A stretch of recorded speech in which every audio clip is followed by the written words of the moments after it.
Hello, stream. Hello. How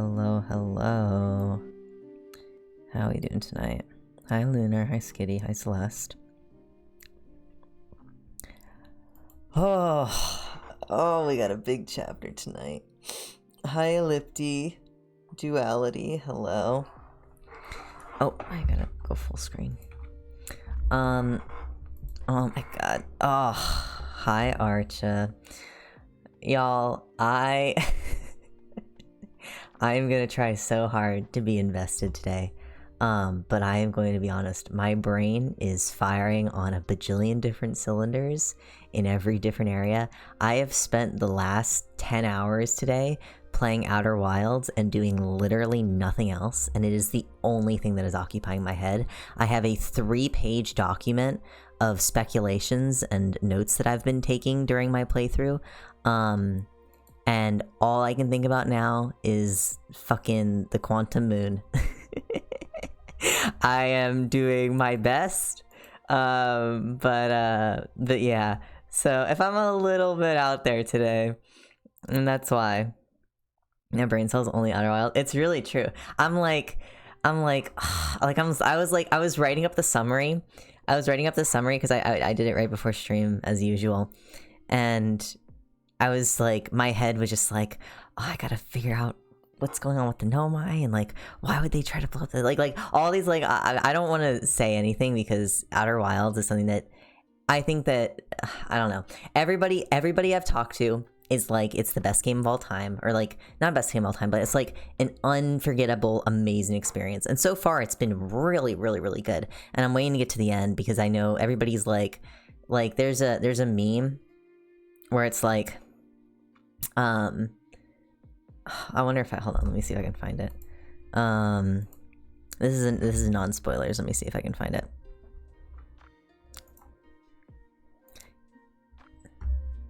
Yeah, this is what I always see about it. This is essentially sums up everything.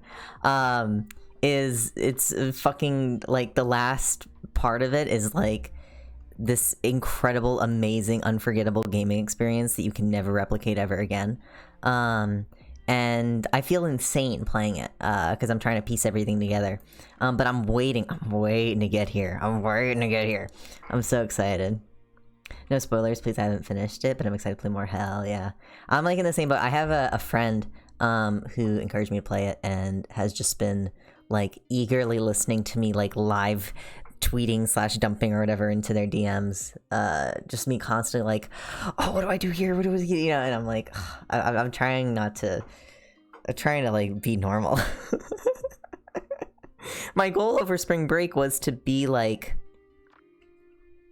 get things done. but I've been wrapped in. I've seen people play it. I look forward to seeing your thoughts. I will absolutely give them when I'm done. I'll have to give a warning though, because the game is best played as literally blind as possible. If you don't know anything about it, if you've never even heard about it, look into it, as in like look on the Steam store page. If it's anything that you might even find even remotely interesting, I recommend trying it. But going in as blind as possible is like the best way to do it, which is how I mainly did it. I had seen there's a streamer named Joe Spanderson that I really like, and I saw like the first like couple hours of his first stream years ago, and I didn't really I wasn't like I tend to be a very the type of person who doesn't I have a very low reading comprehension in general, and I don't pick up on things super quickly, super easily. I kind of need things spelled out for me, so I'm like really having to focus and try to figure out like the mysteries and stuff in this game. But when I watched somebody else play it, I wasn't really like trying to like think about things, and so thankfully I've been able to go into the game now mostly, if entirely, completely blind. If you like stories, you should play AI the Somnium. I think Joe Anderson played that too. Is that the one with Is that the one with the little? I was gonna say the little mascot, but like all Japanese like RPG type games have a little mascot. AI the Somnium. I'm almost positive. Yeah, the Somnium files. Yeah, I saw stuff about this. Yeah, the eyeball hamster, that's what it is. I'll probably end up watching somebody play this. I think there's only a very specific type of game I'll actually play myself. Most of the time I usually just like watching other people play them. Yeah, Lipty, if you like time loop stuff, I recommend Outer Wilds. It's like very, very cool. It's very, very cool. So yeah, so that's where my brain is right now. So I'm gonna be focusing on I'm gonna try to focus on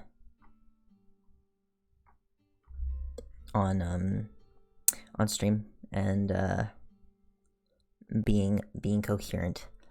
I'm like trying to replace you know what's funny? Here's the funny thing. So last night I went to bed I went to bed thinking about Outer Wilds, had a dream about Outer Wilds, but like Carcat was there and he was like hanging out with me in the spaceship as we were, you know, going around exploring. He called he was like I very distinctly remember him thinking like Harthians looked weird because they had 4 eyes. And I remember not insulting him, but jokingly being like, well, you're an alien too. So it was like, yeah, I was experiencing my playthrough of Outer Wilds, but like Carcat was there. And I like very distinctly remember the stream. Also, hi Sino. Oh, sorry, I didn't pop a message in the group chat. That's my bad. But I distinctly like remember that. And then I woke up and my first thought again was more Outer Wilds. And then I got up, I didn't have breakfast, didn't do anything. I got up, got to my chair, and then I started playing Outer Wilds. And then I didn't do anything until like 1 p.m. And then I was like, oh, fuck, I haven't eaten yet today. I'm really hungry. I got a little bit of food, and then I woke up again. Or not woke up again. I continued playing. And then I stopped, and then I wrote the stream summary, and now I'm here. Or the chapter summary, and now I'm here. Adult Carcat, or were you chilling with a 13-year-old? I was chilling with like 16-year-old-ish Carcat. But like I was also like in my head, like I don't know, dream logic where you're like it's age isn't like a thing, you know what I mean? Where I was just like a being interacting with Carcat Mantis. Having fixations just appear in dreams is so nice. Yeah, it doesn't happen to me that often. Or at least it doesn't happen to me often that I can remember. I do distinctly remember having like Homestuck related dreams after reading Homestuck. But Homestuck related dreams are fucking wild because after I read Homestuck, and Homestuck is like nonsense canon, you mix that with dream logic and it's just it's just fucking all over the place. I remember sleeping and I would like go to bed like thinking about Homestuck's plot like as I was reading it, and like after Cascade or whatever, and like trying to like think about things and put things together in my head, and I would dream really, really vividly about like Homestuck in general. And it's like trying to decipher dream logic from like actual things that are probably maybe canon within the dream doesn't work because it all fucking mixes and melds together because none of Homestuck makes sense. Homestuck related dreams are like, yeah, that could happen in Homestuck. Yeah. I remember having a murder-stuck nightmare once, and it was so vivid I woke up like there's trolls in my house. I have had very vivid dreams where I've woken up and I've had to confirm that they weren't dreams. I have a distinct dream that I've had this happen to me 3 times, or at least 3 distinct times I can remember. But it's always a dream about me getting ready to go on a plane to take a trip to Japan. And every single time, it's like right before I have to board the dream, I'll wake up, and I usually am doing it with like my family. Like I have to board the plane with my family. And like the first time it happened, I literally texted my mom when I woke up, and I asked her about like the plane ticket or something like that. Like I asked her about like, cause I think I like didn't have my boarding pass, and I asked her about it, and she was like, what? Like, what are you talking about? And it took me like you know, 30 minutes or something after I kind of crawled out of bed, because I did it right when I woke up. It took me like 30 minutes after I crawled out of bed to like realize it was a dream, because I was like wanting to like pack and stuff like that. Like, it was crazy. And then the next time it happened, I caught myself before I texted my mom, because I was gonna text my mom again. And then the third time I woke up and I was like it was a bit easier for me to detect it was a dream. But that's like the most vivid like dream to real life translation I've ever had. And I don't know if other people have gotten or have dreams that are that vivid where you do something in real life that like reflects it. It was like right after I had dreamed though, so I was still in kind of that weird conscious state.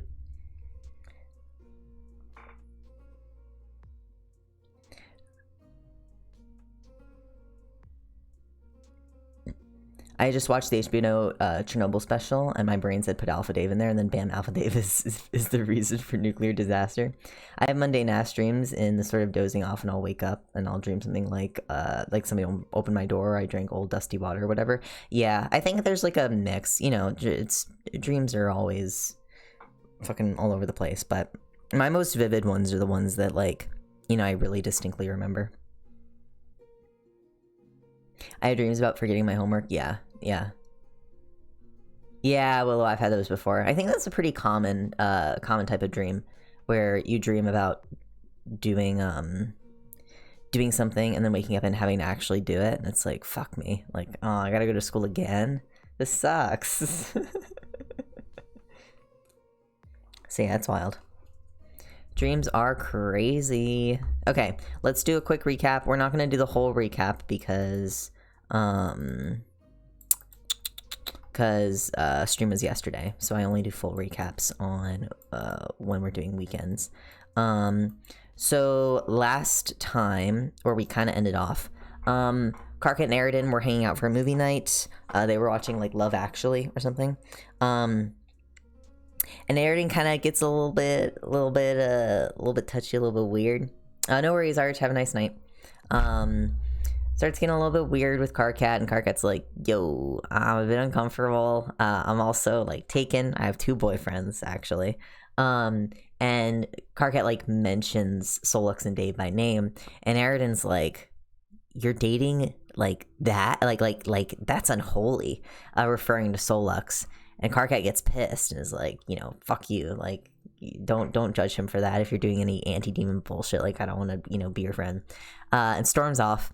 Aridin follows after him, and they get to the bus stop.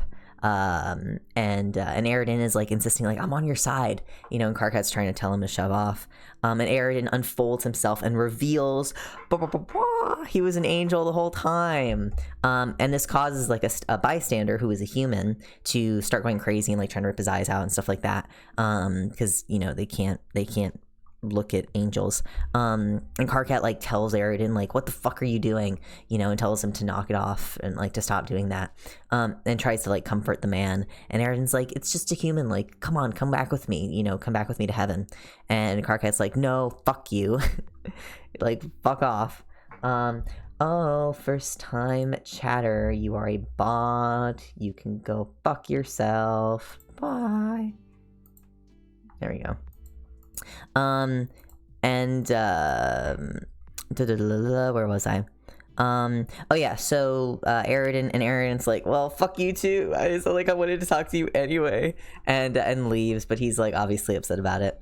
And Karkat has no sympathy for Aridin, calls the man calls like an ambulance for the insane man. And Karkat like heads back to his dorm and is kind of just like crushed about the whole thing, and is like, fuck, like, he must have been lying to me the whole time, you know. Like, I have to talk to somebody about this. Like, I have to talk to Solix about this, you know, knowing that an angel might be after me. And Karkat goes to go back to his dorm room, and suddenly he finds police officers in his dorm, and they arrest him like immediately. They don't tell him why, they just arrest him. And Karkat is thrown into a cell and he's interrogated. Karkat is accused of killing Cancri Vantis, but he stays silent and refuses to talk until he can get a hold of his lawyer, who is Terezi. Karkat then identifies one of the police officers and says that calls him out, saying that he looks similar to Aridin. And this officer happens to be, or goes by Cronus Ampora, who is Cankry's Moirail and Aridin's maker. Cronus demands to know what happened to Cankry.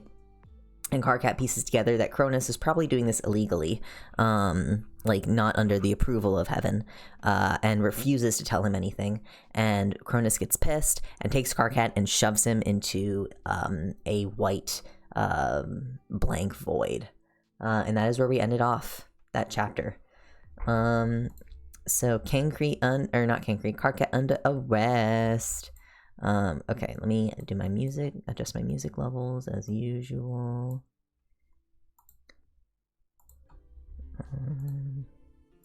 Alright. We should be good. Get voided idiot. Yeah. Now that Aridin is Angel confirmed, he was the one that made me lock in Angel Karkat because Aridin land in Homestuck regular. Yeah. Didn't want to mention it before. Aridin was confirmed because like my reasoning would have spoiled him. Yeah, I get you. There's also it's actually there's one moment earlier that I ended up catching right before Aridin appears for the first time. There's like a moment where like Karkat is like looking out of his window or something when he's like feeling really sad about something, and it almost mentions like almost like Karkat's like giving a silent prayer out. And he sees a shooting star, and the shooting star is like this like white shooting star that falls or whatever. It's kind of implied that that's Aridin coming to Earth. At least that's how I interpreted it, or Aridin coming down, because Aridin shows up the next day, and I was like, oh, like on reread, I was like, oh shit, I think that's Aridin. So kind of interesting. So we are now in surprise Rose's POV. At least I'm pretty sure this is a Rose POV. Chapter. This is 20k words. I'll probably have to take a break halfway through. But here we go, big chapter time. Let's get started. Chapter 23, Kill of the Night. You watch as Dave presses his fingers to the edge of a Sharpie circle. Red light flares up around his fingers, illuminating the circle. You hold your breath, but the pendulum inside starts to tick back and forth very slowly. It's not seconds, but it is movement. That should work, Dave says as he leans back in his chair and regards his creation. The flow of time and thermal energy of the lava beneath Earth's crust seems like a stable power source. You agree with a nod. Magma, Dave corrects you. It's only lava when it's... He goes on. Yes, I know. I think it will stay working, though, you say. Hope so, he nods. He stretches and leans back in his chair. You recline on his bed and consider your own project. Have you done yours yet? Dave asks. Why do today what I can put off until tomorrow? You answer him. Dave opens his mouth to say something, but a crash from downstairs stops you both in your tracks. You nearly trip over your brother as you scramble through the door and down the stairs. Solix, of course, is already with your mother. Roxy, calm down, Solix urges her. Your mother's hand escapes Solix's reassuring hold and flings it out the back or the front door, which immediately launches itself outwards and off into the yard somewhere. Your mother instantly sprints off through it without a backward glance at any of you. Ah, Roxy! Solix yelps and darts off after her. You exchange a worried look with Dave and then both hurry after. You catch up to your mother and Solix at the edge of the property. The air around it is glowing as she holds her hand up to it. Various sigils, signs, and letters in languages you can't read shift about through the air over the bubble that encases your entire property. Solix, what? Dave asks. I don't know, she just flipped out, Solix tells you. He's coming. He can't let him. Your mom babbles in panic. She tightens her fist in the air and the bubble flares pink. Solix hisses, cringes into himself, and then bounds over to Dave, hiding behind him. Whoa, hey, are you okay? Dave asks, catching Solix's face in his hand. I'm fine. My thing with you is keeping most of it off, but that doesn't feel fun. It wasn't for you. If it wasn't for you, then being within a mile of this place would make my skin melt and my bones aerosolize. I don't think a human would survive getting near it either, Solix says with a wince. Most people can't find your home because of all the misdirection magic she's set around the place that'll turn someone who even is trying to find your home around in circles. You have to have your mailbox right up on the road a good way down, or else you can't get anything delivered. Mom, what's going on? You could hurt someone with this, you tell her, trying to keep your words clear and calm. Don't care, can't let him, she says. Who started this? Dave asks Solux. I don't know, I wasn't even in the room. She was on the sofa, I was in the library. I just heard shouting and came running, Solux tells you both. So he just got there first. Takes a half an hour and a solid promise of Solux that he'll patrol the borders of the property on the lookout for anything at all before you can get her back inside. She's a wreck, wandering around checking anything she can think of, completely convinced that people are about to burst in at any second to do who knows what. You make her some chamomile tea, not that it'll be strong enough to make a dent in the panic this bad, but perhaps the ritual of sitting down and drinking it might help. Dave is rambling to her about his project, laying out the magic that he used and how he formatted his spell. He's just talking for the sake of talking, but it lets your mom know that he's here and that he's fine. Besides, if any topic can get her interested, it's magic. When you check your phone, you see that the Wi-Fi is down. Again. Often when your mother fucks with the barrier, it messes with the internet. You'll have to get Solux to fix it when he comes back inside. Not that he can do that until your mother calms down. Dave trades off shifts with you, talking to your mother, just listening to her. It's emotionally exhausting, and there's no way that you could handle this without him. By dinner time, she's calm enough that you can cook a frozen lasagna for you all. There's no question of ordering in. You leave the barrier, or someone coming up to it are definitely not permitted right now. Besides, if Solux is right, it might kill the poor delivery driver if they so much as find the nearest road. You and Dave end up having to sleep in your mom's room, something you haven't had to do much since your early teens. Poor Solux can't even come inside. If he tries, she spirals into panic again. As you lay there silently in the dark of her room, you try to fight down the ugliness welling inside of you. You love her. You do. This isn't her fault, and you know that. Plenty of people have it way worse, but this is so exhausting. A better part of you wishes that she'd go back to medicating with alcohol. She was more mentally whole then, but being raised by a perpetually drunk adult wasn't a fun time either. You love her, but you hate this. You resent the whole situation. You feel guilty and terrible for doing so. No one is happy about this.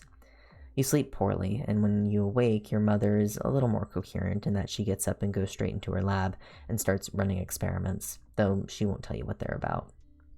Any luck? You ask Dave as he comes back from her lab into the kitchen where you and Solux were waiting for him. At least he's allowed in now.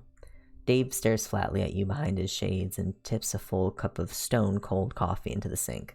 You brought that down to her hours ago, and she's obviously not touched it at all.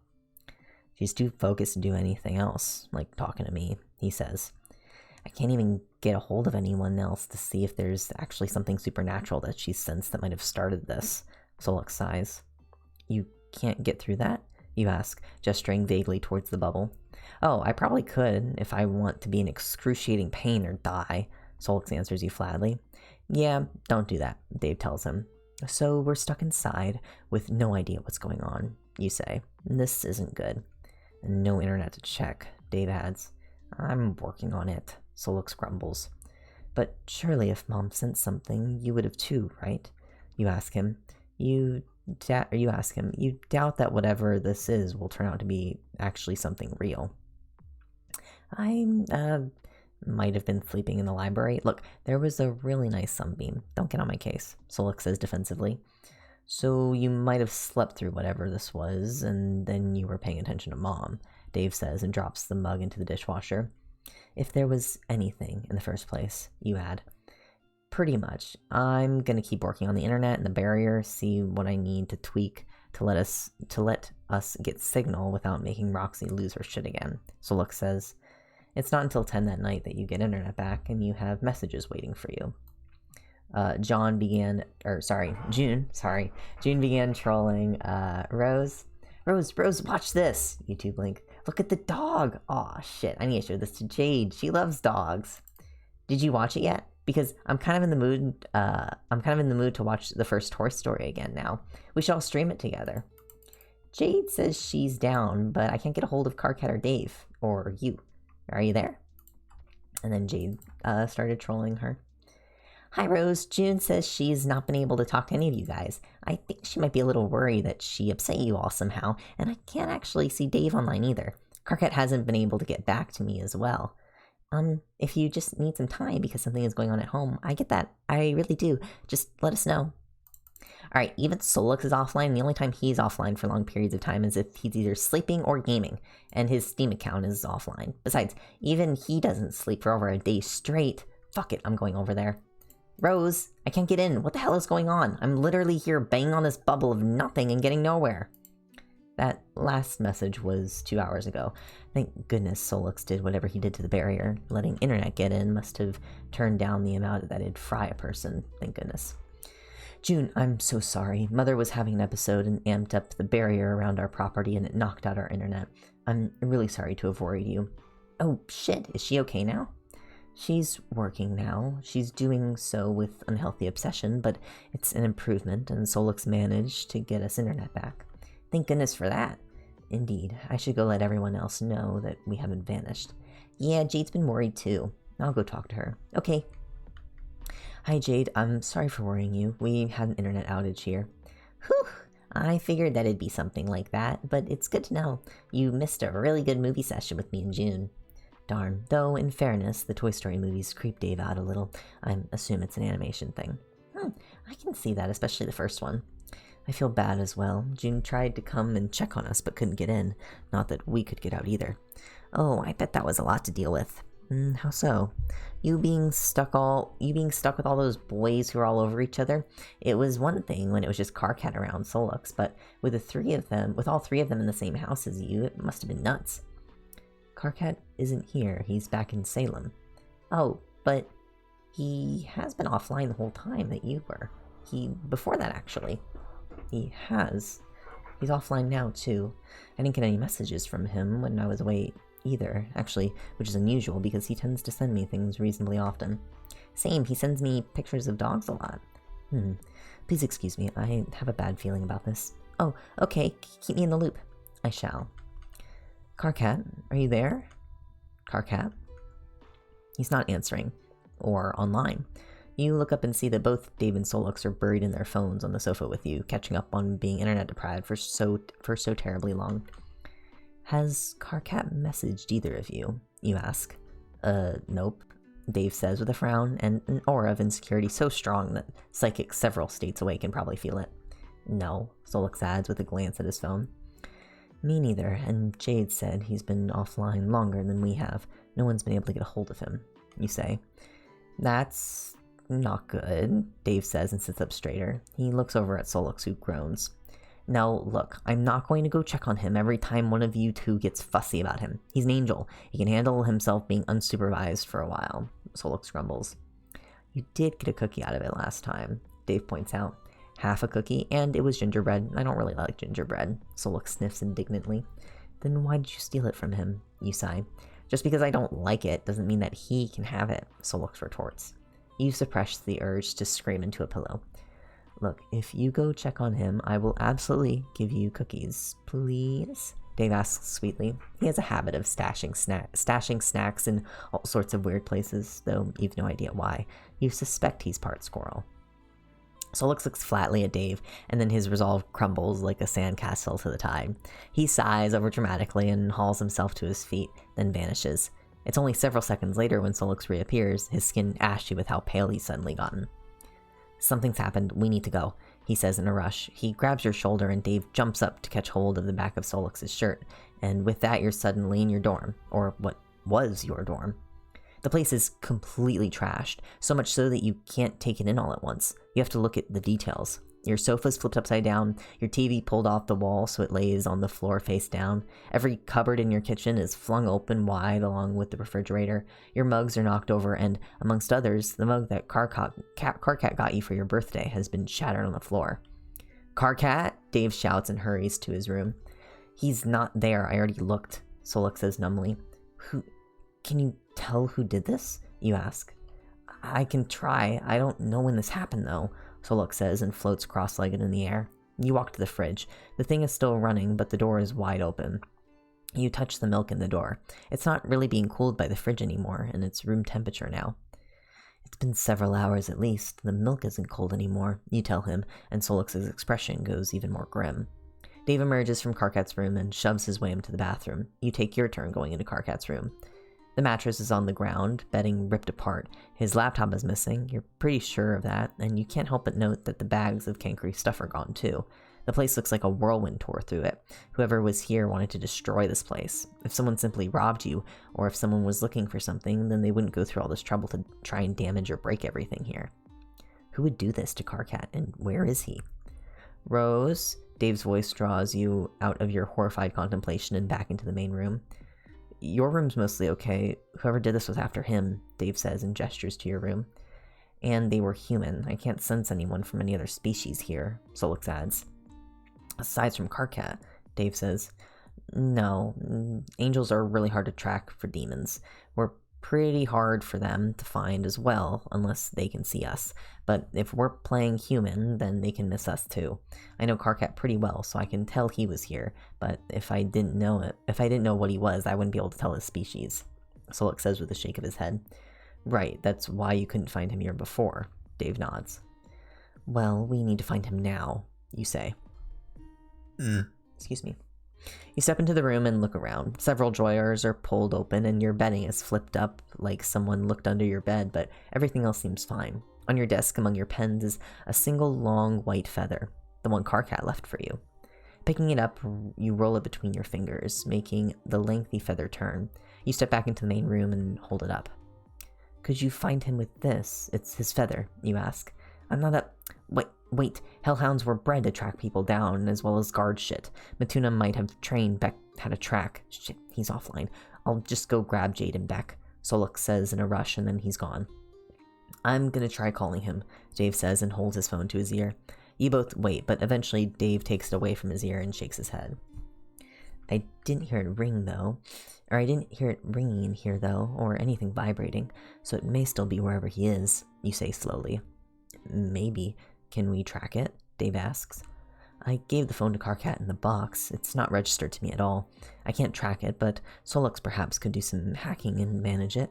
You tell him, kicking yourself for not registering it to you first. That's absurd, of course. It was his phone, and it would have been weird to register it to yourself so that you could find him whenever you wanted. Although, at this point, given how much trouble he gets into, you're halfway considering getting him microchipped or something. His laptop wasn't in his room either, so that's probably wherever his phone was. I'd say this was a robbery if it wasn't for your room being almost fine. Which one of us talked to him last? Did he say anything? Dave asks. The two of you compare, and your conversations with him was the most recent. It doesn't tell you anything useful or helpful. He was just thinking about his maker. Certainly nothing he said screams that he's in imminent danger. Let's assume that he went somewhere on his own power. He can fly and scream the place down. If someone startled him here or he interrupted a robbery, then surely he'd been able to escape. Let's assume he lost his phone and maybe laptop. Where would he go? I don't think he'd be with Kanaya. They had a fight. So perhaps the library, you say, wishing you remembered the conversation better. He had been hanging out with some guy from class, watching movies and stuff, but I don't know the person he was hanging out with. He could have hid there, but I don't know where that'd be. Dave sighs. Why would someone do this? Karkat's way too nice to people to make anyone want to do this to him. Sure, he can be rude, but no one would ever. Your words choke in your throat, stuck in there so hard you almost can't breathe. Maybe someone figured out what he was and wanted to use him for something. The church? I don't know, Dave says quietly. Fuck, it could be one of those speciest assholes that Cancri ran with. If they found out about Karkat, then they could do this, you hiss. Although, again, this raises the question of why he wouldn't fight back. Your eyes fall on the feather in your hand, and despite how desperately upset you are, you can feel those feelings hardening into resolve. A resolve that when you find who did this, you're going to put them through hell. Solix appears in a puff of smoke with Jade and Beck. Jade looks around the room in horror, her hand tightening on the fur at the scruff of Beck's neck. I don't know if Beck was trying to do this, but part of it should be instinct at least, even if he wasn't. Rose, give me the feather, Solix says, and holds his hand out for it. You turn the feather over to Solix. He takes it gently and crouches down before Beck. He speaks in an authoritative tone and demonic and holds the feather out to him. The eyeless hellhound leans forward and sniffs it intently, sniffing it up and down the entire length and width. Beck turns around and starts sniffing the floor of the room, and Solix tucks the feather away. How long has he been missing? If I'd known, Jade says in horror. We don't know, Dave answers in a whisper. Beck sniffs a patch of the floor by the door intently and barks. Solix says something to him in demonic again, and Beck turns and leaves the door. He's sniffing the floor as he goes with his tail wagging intensely. Come on, Solix says. You all hurry out and make sure to pull the door shut behind you. Beck leads your group down the stairs, occasionally sniffing the handrail as he goes on. When he reaches the door, he just teleports outside, and Solix does the same to follow him. I guess I'll just open the door for the rest of us peasants, Dave mutters and pulls it open. On the other side, Beck is sniffing the card reader and even licks it, which makes you feel bad for whoever is going to use it next. Solix tugs him away, and Beck returns to sniffing the floor. He sniffs all the way up the curbside, and then walks back and forth for a while. What does that mean? You ask as Beck makes another lap. He's used to hunt down little animals on the island. If he did this kind of thing, it usually meant that he lost them, Jade answers. You fear that might be the answer. So either he got in a vehicle here, or he flew upwards, Solix concludes. Beck sniffs the air and then hurries past you all to another patch of floor, diagonally away from the building. He retraces it to the keypad and then follows it back. If he left here, then this has to be where he came from. If he left here, then this has to be where he came from, yeah. Solix says. Beck barks at you all, and your group hurries after the hellhound. He leads you all to a bus stop, to the alarm of several people waiting, and sniffs the floor. Perhaps he got a bus, but if so, then from... Oh, Beck bounds across the road and starts tracking a path to the other side. Your group has to hurry along after him, all the while trying not to be hit by oncoming traffic. Beck leads you down several roads and eventually stops outside a reasonably nice-looking building. It looks residential. So, did Karkat come from here or to here? Jade wonders aloud. Maybe he fled your dorm and is hiding here, or he left here and something happened at the dorm. I say we go in there and find out, you say and march up to the door. The front door is locked, but that's not a problem when there's a teleporting hellhound and a demon with you. Solix holds a finger to his lips and creeps up the stairs behind Beck. To his credit, the hellhound also seems to have realized that this is a stealth mission, because he's completely silent, sunk low to the ground as he stalks up the stairs. You pull your needle from your bag, entirely ready to take down anyone you have to. Rose, what are you doing? Dave hisses at you, but you ignore him. Beck comes to a stop at the door and points to it, his tail straight, nose towards the door and one paw off the ground. Solix pats him on the head encouragingly for his good work. So, is he in there, or was he in there? Jade wonders, her voice in a whisper. Only one way to find out, you mutter with grim determination and move towards the doorway. Whoa, come on, Dave hisses, grabbing your arm. He pulls you down the stairs with him, motioning for the others to follow. When you're all gathered in the stairwell, he regards your group as a whole. Do we have some kind of plan about what we're doing here? We need some kind of plan, Dave says. Either Karkat is in there now and needs rescuing, or he was there and we go in and find evidence to track him to wherever he is now. We burst in and either destroy whoever took them or force them to tell us whatever they know. You answer him. Makes sense. I think the door is warded against demons, though. I'd need one of you to clear the spell for me before I can go in. Solix nods. I could slip in hidden from sight and do it, Jade agrees. No, I mean, yes, to letting Solix in, but whoever is in there could just be some innocent person that Karkat was hanging out with. It could be Kanaya's place. I know you said they had a fight, but it doesn't mean that we need to bust their door down like we're magical Rambo. Dave snaps. Alright, best case scenario, it's Kanaya's place, or that class friend, and then it's entirely innocent and mundane.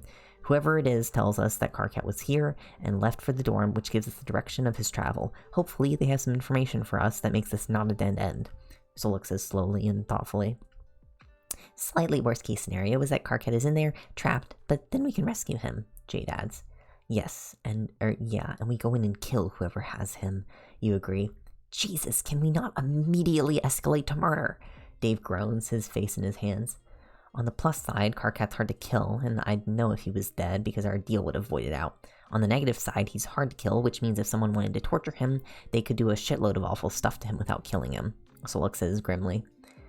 Still think I shouldn't kill whoever has him? You ask Dave sharply. Yes, still. I think we shouldn't immediately murder people. I think Karkat would be on my side with this, Dave insists. I'm not exactly pro-murder here, but if someone took Karkat, I'm hardly against it, Jade agrees. You're all crazy. Whatever. I've been thinking about who might have the motive to take Karkat and trash his dorm room. There's a few options that I can think of. Maybe if you can help me here, Solux, Dave says, moving on. Hit me with them. I've been thinking about it too, Solux says. It could be Kankri's racist friends and supporters. Maybe someone saw you guys and figured he was an easier target to go after than you. Dave starts, holding one finger up as if to indicate that this is his first idea. Could be, but I think that's unlikely. Kankri's setup in his apartment was pretty basic tech-wise, so there's no hidden surveillance stuff there. He's also an asshole, and I doubt he had friends. Followers, maybe, but not friends. For some Human Defense League people to have seen us, they'd have to have followed us from near the alley or the cafe without us noticing. Theoretically possible, but very unlikely. Plus, that'd make them human, and Karkat can fly now, not to mention set things on fire at will and bust doors open. If Karkat was being held by regular humans, I think he'd have escaped by now and contacted us, Solix tells him. Could it be demons? Maybe they're not happy about Karkat's species? Jade asks. Possible, but unlikely. I've made it pretty clear that he's my kithmesis, and even if someone didn't want to recognize my authority, it's regarded as a dick move to go after someone's quadrants out of revenge, Solix says with a shake of his head. But it could be. Just because it's a social faux pas doesn't mean someone wouldn't, you point out. Solix shrugs like he concedes your point, but still doesn't agree with you. What about someone from Karkat's past, or one of the horsemen like Jane, you ask. It's really rare for any of them to manifest, and not cause their thing to start happening. No one around here is flipping their shit and going to war, dropping dead, wasting away, or succumbing to disease. Also, if they wanted to take Karkat, they've each got their own plane. He'd be there, and there'd be no point in trashing his dorm. Although Mina might do that, she's petty enough. But Arati's not one to hold a grudge. Jane's in enough shit right now without this. Snowman was polite to him, and Karkat spent time with Mina in the past, and I think she kinda likes him. This isn't their thing, Solix answers. What about angels? Dave asks, and Solix's shoulders slump. That's more likely. I don't know everything about angels, and Karkat acting human probably kept him safe. Maybe him flying or using his angelic powers put him on their radar. He's not exactly a normal angel. He's a decent person rather than an asshole like the rest of them.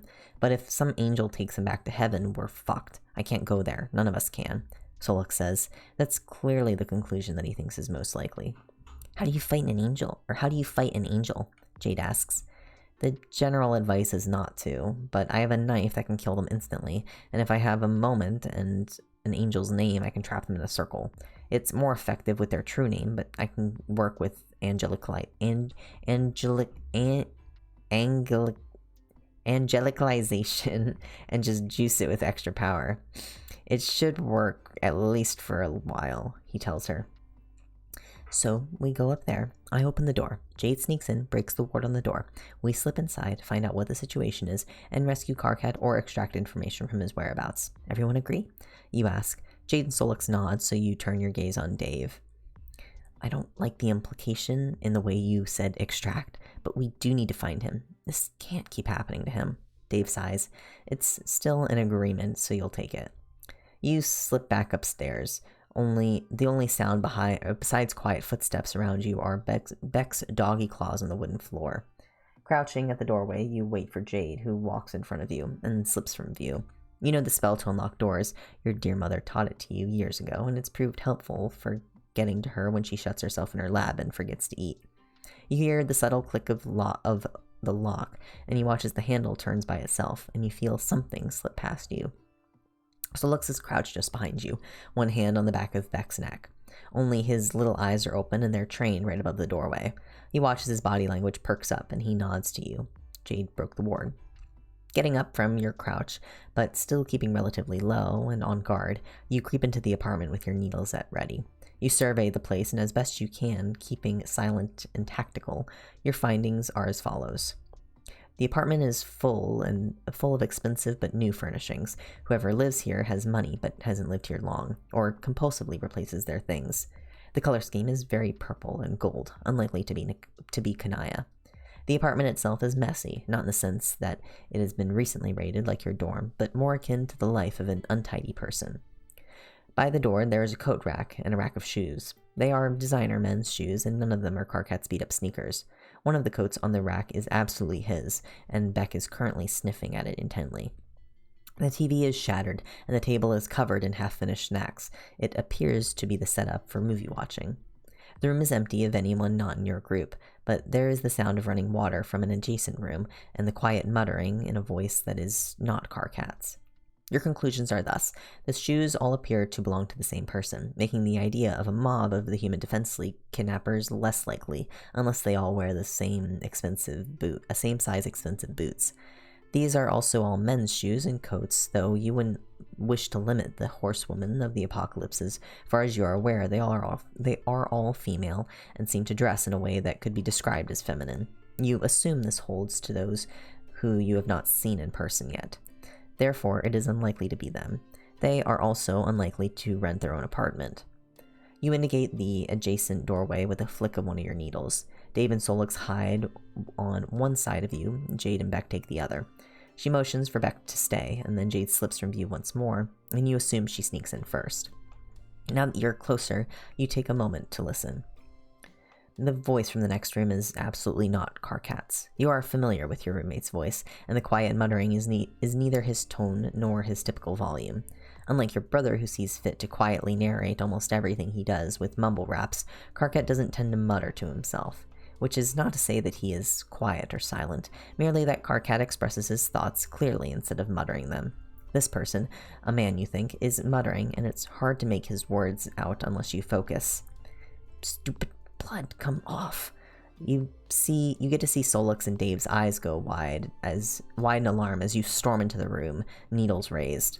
At the sink there is a man. He looks like a student about your age, leaning over the kitchen sink as he scrubs at his hands. He was scrubbing off blood, that's what he said. You can only assume that it's Karkat's at this point.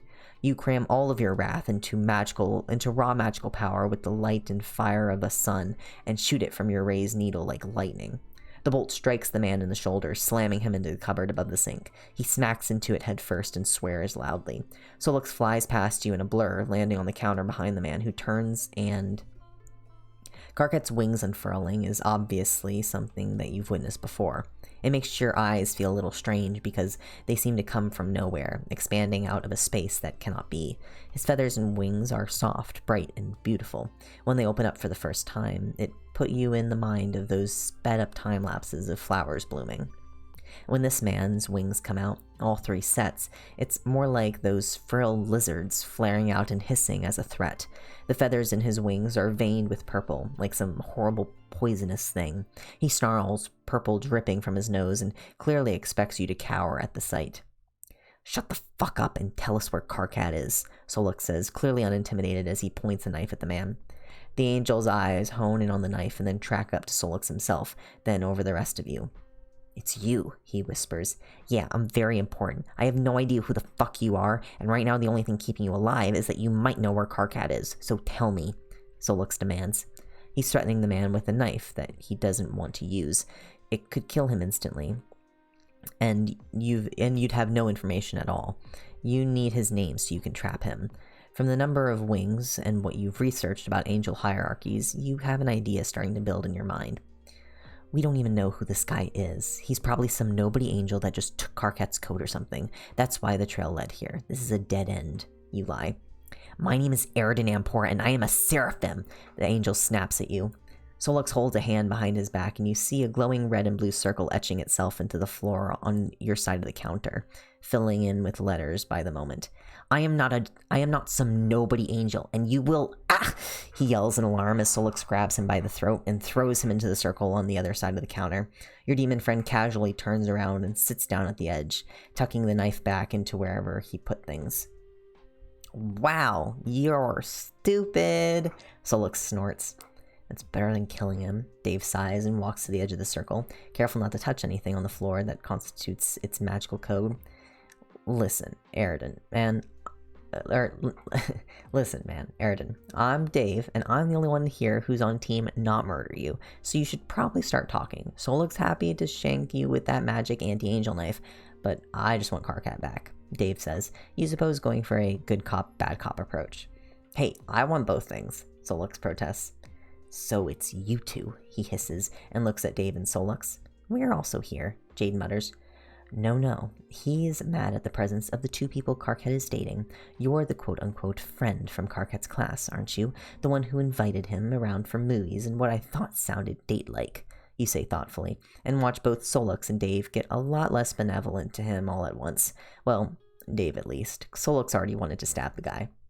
You walk around and crouch down in front of him, watching his expression very carefully. Because we talked about it, me and Karkat. He insisted there was nothing romantic going on, and that this was just a friend thing, you say, and there, a tightening of his jaw and a narrowing of his eyes. But that wasn't it, was it? You had romantic intentions towards him, didn't you? Unrequited ones. You go on, your voice smooth and sharp as steel. Don't say that. I've known Karkat longer than you've even existed. It's not some crass thing like you're making it sound like. I pity him. It's not about fucking like you people do. Aridin sneers. Oh, man. Angels and sex. Your side sucks. Karkat was never like that, thank fuck. He had no problem with that, but some of you people. Eek. Solux says with a grimace. Suddenly, Puritan culture makes a lot more sense, Jade remarks thoughtfully. It's nothing like that. We're Moirails. Aridin snarls. Ha! Solux laughs loudly. The fuck you were! Karkat's never had a Moirail. He told me years ago. Well, in all but name, he protests. Delusional, too, then, Dave mutters. It seems like he's feeling less charitable now. How can you possibly claim to be his Moirail? Where have you been all this time? You demand as something mean curls inside your belly at the idea of this guy being Karkat's Moirail. You know what a Moirail is supposed to be like. You've been around Dave and Solux for years. Where have I been? I showed up the moment Karkat wished me to come here. He contacted me with that stupid toy, he argues. Wait, you were the one he spoke to with the Ouija board? Solux asks, his eyes wide with surprise. That's what I said, demon, Aridin says snippily. Well, then, good job, Angel. You pushed a silencing spell so far that the board caught on hellfire, and if I hadn't been there to move it, you could have killed Karkat and burned down the whole city. Great Moirail work there. Solux sneers. Hey, are we just going to ignore that he said that Karkat wished him here? Like a summoning kind of like Kankri did to Karkat? Karkat isn't his maker, is he? Dave asks, making Solux cackle. What? No! Aridin shrieks in horror. You think Dave basically just asked the guy if Karkat was his daddy. A thought steals over you. Aridin showed up because of Karkat. Karkat unwittingly called him. That's some mysteries explained, but you have others. Are you the one who dropped him on Everest? You ask him slowly. That wasn't my fault, Aridin says and looks away from you. You tried to summon him to heaven, Solux guesses. It's not my fault. Only angels are allowed in, and some stupid rule that kicked him out, he protests. Karkat's an angel, though, Dave points out. He didn't know he was. Your spell relies on knowing that you're an angel to be allowed in. That's the dumbest planar security system I've ever heard, Solux groans. You are ice, cold, smooth, and about to sink this fucker. You left him. You left Karkat on the top of a mountain, all alone, with no way to contact anyone aside from a deal that he happened to have. He could have died. He ended up in another plane of dead people, and Solux had to die to get him out. We had to go to my mother's house and do serious magic to try to get him out of there. We cared about him. I cared enough about him to do that. It took days, but you, his supposed Moirail, tried to pick Karkat up and then dropped him and figured it didn't matter. He's a person, not a claw machine prize. You're yelling by the end of your tirade, and you figure, fuck it, and zap him on just principle. Rose, Dave yelps. Oh, don't. It won't kill him. That'll just hurt a lot, you hiss. Yes, that's called torture, Dave snaps and pulls you away. No, if I was really trying to torture him for what he did to Karkat, he'd know about it. They're so hard to kill, so I could do a lot to him. He's not even told us where Karkat is now, you snarl. Yeah, maybe you should start there before I see how creative Rose can be, Solux says casually. This is all your fault anyway, Aridin pouts. See, I care about Karkat, you care about whose fault this is, you snap and Dave holds you back. Solux gives you a strange look and then smiles, slow and wide with a lot of fangs on display. He turns his grin on Aridin and leans in a little further like he's about to say something confidential. I think that diamond's gone by now. He snickers, and Solux's inexplicable comment makes Aridin's eyes fill with tears. He was supposed to be mine. I told him not to go back to his dorm. It was a trap, but he was so mad about this stupid shit that he just left. Aridin sniffles. Alright, two of you be quiet. We're getting off track. Karkat was here for a movie, right? Jade asks, pushing past you with Beck at her heels. Aridin eyes Beck warily, but nods. Why did he leave? She presses on. Stupid argument, he got upset about nothing, he mumbles. Let me guess, you made a pass at him and got shot the hell down, Solok says brightly. Aridin's embarrassed anger is confirmation enough. Right, so Karkat leaves without his coat. What then? Jade asks. I followed him, obviously. I figured maybe it was because he didn't understand that we were the same species, and he needed to know. I was playing human because I wasn't sure if he'd forgot, like, the humans down here, and him being here when Aridin's teeth jam together and he looks alarmed. Yeah, hard to say that shit when you're here, huh? Karkat was down here. He lost his memories because of reasons. He wasn't faking. You were. Got it. So what did you do? Or so you did what? Solok sighs. I showed him what I was and he got upset because of some stupid human, he says bitterly. You revealed your true form in front of a human that wasn't physically equipped to cope with it? Jade asks, and you're glad she did because your mouth is just open in horror. So what? It's one human. The planet's crawling with them and they live for like 5 minutes. I care about humanity as a whole, but getting Karkat to see what I am is way more important than one human's sanity. I didn't even see the thing there. Aridin huffs. Oh, I think he saw what you were, all right. So I'm guessing Karkat's trying to console a mind-fucked human. And then what? Dave asks flatly. He told me to go, so I did. I tried to warn him not to go back, but he wouldn't listen. Aridin says softly, looking at the floor now. I should have stayed, he whispers. What was going to happen back at his dorm? Jade asks. I don't know exactly. My maker wants him. He knows about Kankri. I saw Kankri's things in Karkat's room and I had to tell him. I was under orders. My maker was Kankri's Moirail, and he was only down there because of Karkat. He thinks it's all Karkat's fault. And now he has Karkat, and he's never going to... Aridin's voice catches and tears spill down his cheeks. You couldn't not tell him when you knew. That's fair. But you could have stayed away from Karkat in the first place and not found out the things you'd be obligated to tell. Solok says darkly. I missed him, Aridin says in a quiet voice. Where is he? You ask. My maker has him, Aridin says and taps his chest. In his void, Solok concludes. His what? Jade asks. It's like a pocket dimension, kind of like a bag of holding. Mine's just full of weapons, tech, and snacks, or things my maker gave me to hold on to. It's where Karkat puts his wings, where his weapons come from. We're not really physical, so you can just do that. Solix answers her and pulls a sword out of his chest with ease, and then vanishes it away again. I didn't think you could put a person in there. You can't put living things in a bag of holding, or if you do, they're not living when you take them out. You point out. I wouldn't put an organic person in there for any real length of time. There's probably a finite air problem, but you can absolutely put people in there as long as you're more powerful than them, or you have their permission. If a less powerful demon than me did that to me, and I wanted out, I could, in theory, explode out of them and kill them, Solix answers. Like a chest burster? Dave says in alarm. Sure, Solix shrugs. But Karkat isn't as strong as my maker. He's a seraphim and Karkat's a throne, one who kept getting demoted at that. He can't overpower my maker and get out. He's stuck in there forever, and he's never getting out, not unless he confesses, Aridin says. You people in your confession. Listen, I come from hell. If you torture someone long enough, they'll confess to anything, no matter how impossible it is. If you trap Karkat in an endless void like his maker used to do to him, and leave him there for long enough, then eventually he'll crack and admit to anything to get out. It doesn't prove shit, and Karkat didn't even do anything wrong. Solix sneers. My maker won't see it that way. Not that it matters. Either Karkat stays in there because he won't talk, or if he does say what my maker thinks is true and cooperates, then he'll let him out, but even then my maker might just will kill him. Aridin insists, his shoulders slumping in defeat. So we rescue him. If Karkat can't get out, then we get him out. Jade nods, clearly determined. You're down with this plan. You can't get into that place. Only my maker can, Aridin insists. Not true, Solix says and hops off the counter. You can get him out? You ask. Okay, here's how it works. Let's say that Latula offers to hide me. Puts me in her space. Maybe I need to sneak in somewhere or something. Because I agreed I can leave when I want or when she gets me out. If someone else weaker than me tried to do that without my consent, I can break out. But if it's someone stronger than me, I can't break out, but it is possible to break out from the inside or from the outside. I've done it on someone stronger than me to rescue my maker, Solix explains. What? Did that work? Aridin asks, wide-eyed. It... Solix hesitates, and he looks down at the ground, and his tails wind up around one of his legs. I got the space open, found my maker, but I got caught. If I hadn't been caught, then it would have worked fine.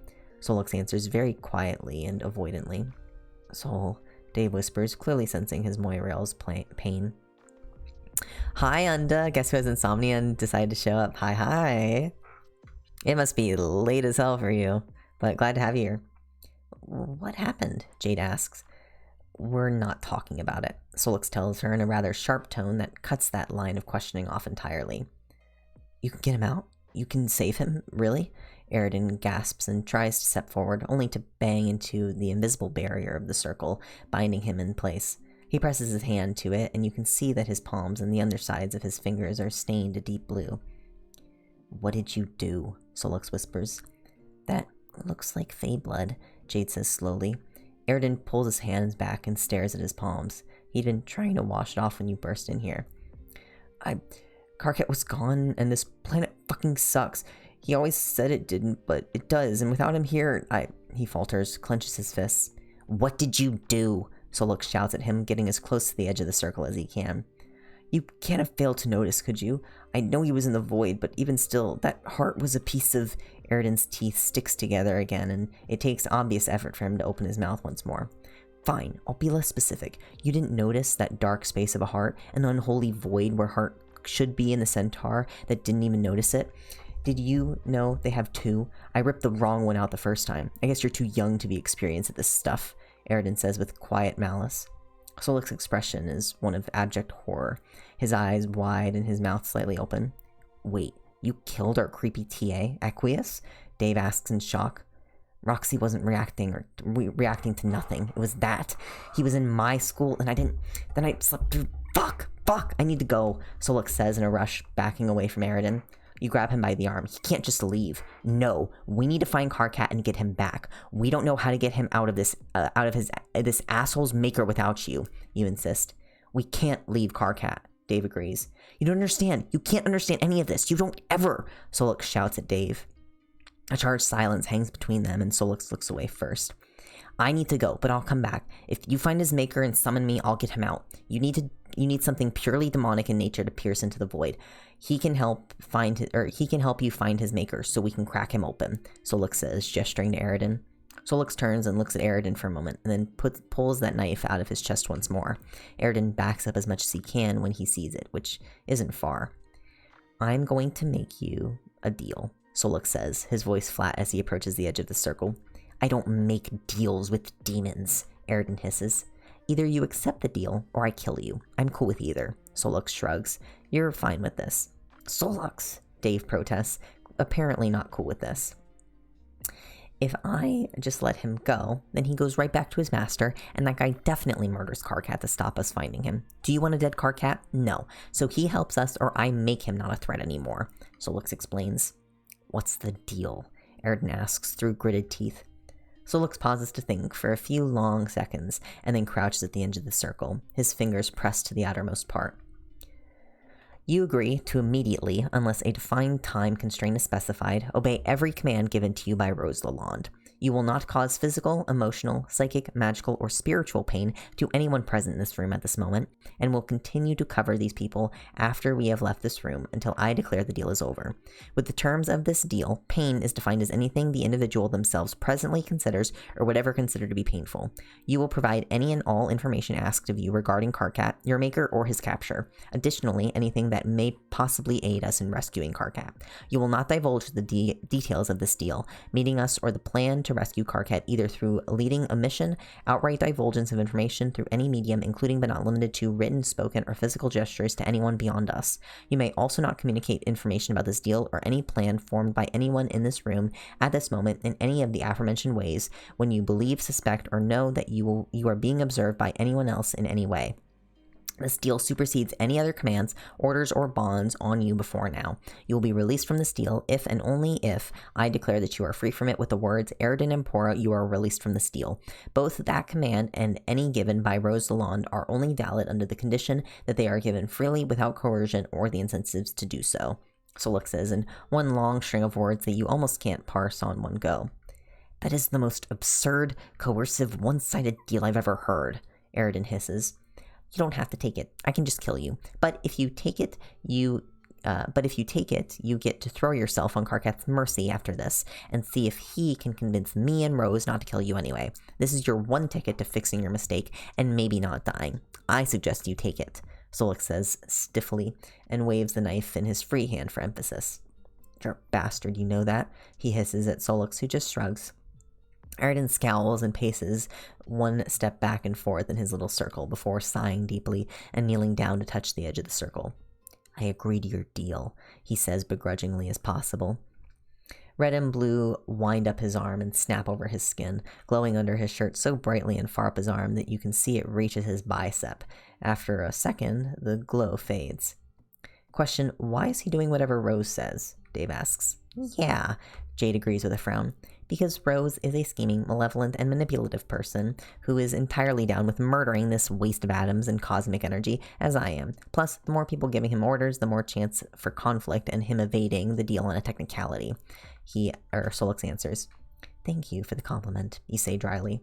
I meant it as one. Take this knife. If something goes wrong, stab him with it. Do not touch Karkat with it, even a little, if you somehow find him. If you find his maker, you call me. If you stab him with this, and Karkat is still in there, you kill Karkat too. Understand? He asks. You nod and take the knife. I have to go and try and... Solix huffs and vanishes in a puff of smoke. So, what now? Dave asks, as you look at the blade in your hand. Aridin watches you nervously as you handle it. We could see if Beck can pick up any other trails of Karkat's scent. We know he went from here to the dorm, Jade suggests. You nod. That seems a good place to start as any. But you need more. With care, you remove Karkat's feather from your bag and hold it out to Dave. I need you to go back home, see if Mom can use this to track Karkat down. You and her can work on the magical angle, and we'll work on the physical trail, you say, holding it out to him. Dave takes it with a frown. I guess she won't let Jade in, much less this creep. Dave agrees, albeit grudgingly. The university should have a port free, assuming it's not all shut with murder investigation thanks to someone, you say pointedly and narrow your eyes at Aridin. Right, Dave nods. He looks at Aridin and then at you.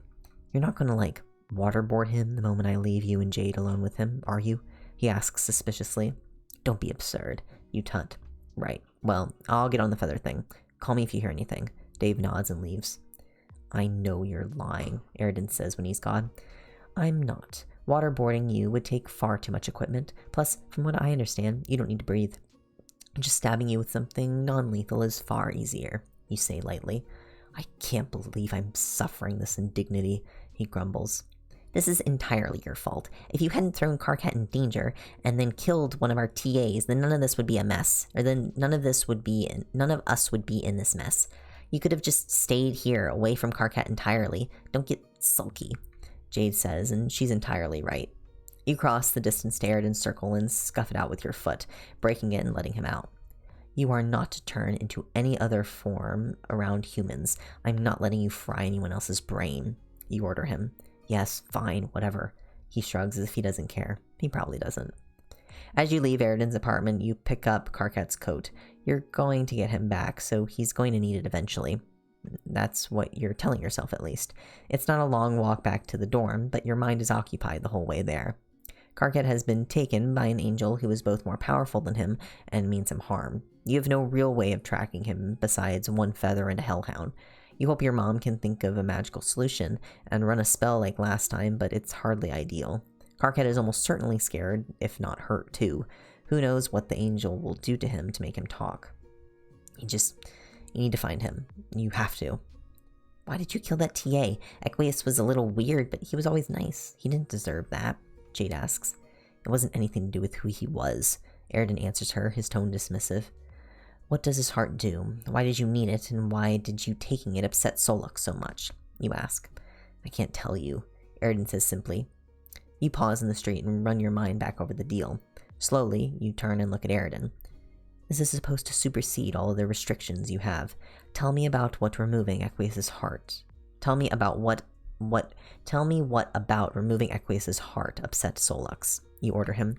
First of all, this isn't relevant to Karkat. Secondly, Solix doesn't have the authority to overwrite everything I'm bound by. I couldn't overwrite a vow my maker made with him because my maker outranks me, obviously, Aridin says with a roll of his eyes. There's something there, the shape of an idea that you've not quite got your mind around. The spell that prohibits him from discussing something to do with the poor TA's heart, and presumably also whatever Solix found in Japan, was made by someone more powerful than Solix. That feels like something you already knew. Obviously, the spell was powerful. Still, there's something there. You need to think about it later. Fine, you say stiffly, and go back to walk towards the dorm. Aridin is behind you, and Jade is behind him with Beck at her side. You're both keeping a close eye on him. Deals with demons can go wrong, and as smart as Solix is, it doesn't make him immune to mistakes. Thinking people are above mistakes is exactly how they happen. I wish you'd come back with me, Aridin says unhappily as you stop at a crosswalk. Yes, well, I wish you'd never come down here. If you actually cared about Karkat and knew you were such a risk, you wouldn't have put him in that situation without his knowledge. Instead, you pretended to be his friend and got him kidnapped. You growl at him. What would you know about my situation? He wanted me here. He called me. He retorts angrily. I wouldn't show up around Karkat if my presence was dangerous. I would inform him of the risk before and ask if he agreed to putting himself in that situation, and even then I would be highly cautious, because I care about him, you argue. The light is going... Jade interrupts. You look up and lo and behold, the crosswalk light is flashing and you hadn't noticed at all. Arguing with Aridin is getting you nowhere. You march across the street, knowing that they're following right behind you. You think you're better than me? The angel demands. Will you two cut it out? This isn't what's important right now. Jade barks at you both. She's right, of course, but you don't like to admit that much because her entirely fair accusation makes you feel a degree more petty than you usually would want to admit to being. The temptation to tell Aridin to shut up is there, but he has to obey your orders, and malicious compliance is a thing. You certainly don't want to give him more wiggle room to get out of this deal. A command to shut up could allow him to not tell you vital information, and you can't risk that. When you reach the dorm building, you naturally come to a stop outside of it. Part of you doesn't want to go back up there and see what happened. Karkat left Aridin and went back home looking for safety and a place to be alone, and what he got was so very different. We should go get something else of Karkat since you gave the feather away. Giving back something with Karkat's smell on it and taking it with us to refresh his memory might help, Jade says, which means that you do have to go back in there. I have his coat, but it's probably contaminated by now. You agree. Hey, Aridin protests, but you ignore him. You unlock the door to your dorm with your key card and pause in thought. Solix, there's a card reader at our dorm. Surely there is either a camera in there or over the entrance somewhere. Could you see if you can hack into the system and get the footage from it? Busy right now. Give me 20. Very well. Setting your foot in the dorm room again is harrowing. Seeing all your things broken and tipped over hurts. It's not the cost of replacing them, but rather the sanctity of your new home that has been destroyed. I'll help you clean all this up later, Rose. It'll be okay, Jade offers you. They even broke my mug that Karkat got me for my birthday. Look, you say sadly. You point towards the shattered gift on the floor. Even as you look at it, you remember his face when he handed it to you. The way he looked so angry and determined when being so nice, as if he was daring you and might fight you for not accepting a nice thing that he was trying to do. He was so funny, and now it's a shattered mess on your floor. The urge to stab Aridin rises again. Your mug? Aridin asks with a frown. Yes, mine. Karkat gave it to me as a gift. This is my dorm too. I live here with him, you say through gritted teeth. You live with him? That's just... Aridin wisely doesn't finish whatever he was going to say. You suppose the look on your face must have deterred him. Jade and Beck are more than capable of keeping an eye on Aridin as you go to Karkat's room alone. It's every bit as destroyed as before, and you soak in the destruction before you settle on doing something productive with it. The last time you were in his room looking for items to track him down, you needed sentimental things, but Dave has that covered with a part of his body. What you need now is something that'll strongly carry his scent. Your first thought is the small laundry hamper in the corner of the room, but unfortunately it's empty. Karkat is quite disciplined about tidying up after himself, and usually does the chores. His room isn't exactly neat as such normally, but everything is in place he has assigned for it, and when he launders his clothes, they are put away immediately. No comment will be made about your overflowing laundry basket back at your house, or the basket of stuff that you've not put away yet. There are more important things about your life than laundry. That's your excuse, at least. Looking around at Karkat's room, it's hard to know what's been touched and potentially compromised, and what hasn't, at least until your eyes fall on something down on the side of his bedside table. The drawers have been ripped out, but you can spy something on the edge that looks like fabric. You quickly duck into the kitchen, stepping around the broken ceramic shards, and open a drawer to pull out a mid-sized plastic sandwich bag. Karkat brought these to take on your hike, and had filled a few with nuts and other such snacks because, well, Karkat. Opening the bag, you turn it inside out with your hand and return to Karkat's room. With your hand protected by the bag, you reach down the side of Karkat's bedside table and pull out a black shirt.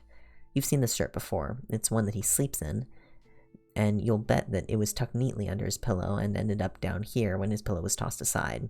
Right now, the pillow rests on the other side of the bedside table, clearly having been ripped off. So this may well be uncontaminated scent for Beck, and one that had been against Karkat's bare skin for hours. You carefully flip the bag the right way out and seal the top. With that sealed, you could call yourself done and take the bag back to Beck, but as you finish the last of the seal, you can't help but feel dismay at the state of his room wash over you. All his precious books are scattered everywhere. Setting the plastic bag with the shirt in it on the bed for a moment, you bend down and pick up some of the books. Sure, you won't get them in whatever order he had them before, but they're not going to be flung about either. When you have an armful of books, you set them in a stack neatly in the corner. You lean over and grab another and nearly scream in alarm when a little green head appears out of it. "Are they gone?" Abraxas whimpers. "Abraxas, I didn't know you were in here. Are you hurt?" you ask. "A little. They ripped one of my books apart and stood on some. They destroyed the place, so I hid as best I could," Abraxas whispers. Did you see the people who did this?" you ask urgently. The worm nods its head. It was a bunch of humans, no one that I've seen before," it answers you. "What did they look like?" you ask. You have a witness, an actual witness. "Human. I'm not great at people. I can do species, but all humans look pretty similar to me," Abraxas says, with whatever the worm equivalent of a shrug is. It's kind of an apathetic ripple of a worm body. "Can you tell me what colors they were wearing? Did they look like they all had something in common?" you try. "Blue and black, all pretty similar," Abraxas says. You sit up and set the book on top of the stack. Quickly, you open Google on your phone and search police officer's uniform and open the image search results. "Like this?" you ask, turning it around to the worm. "I think so," the worm nods.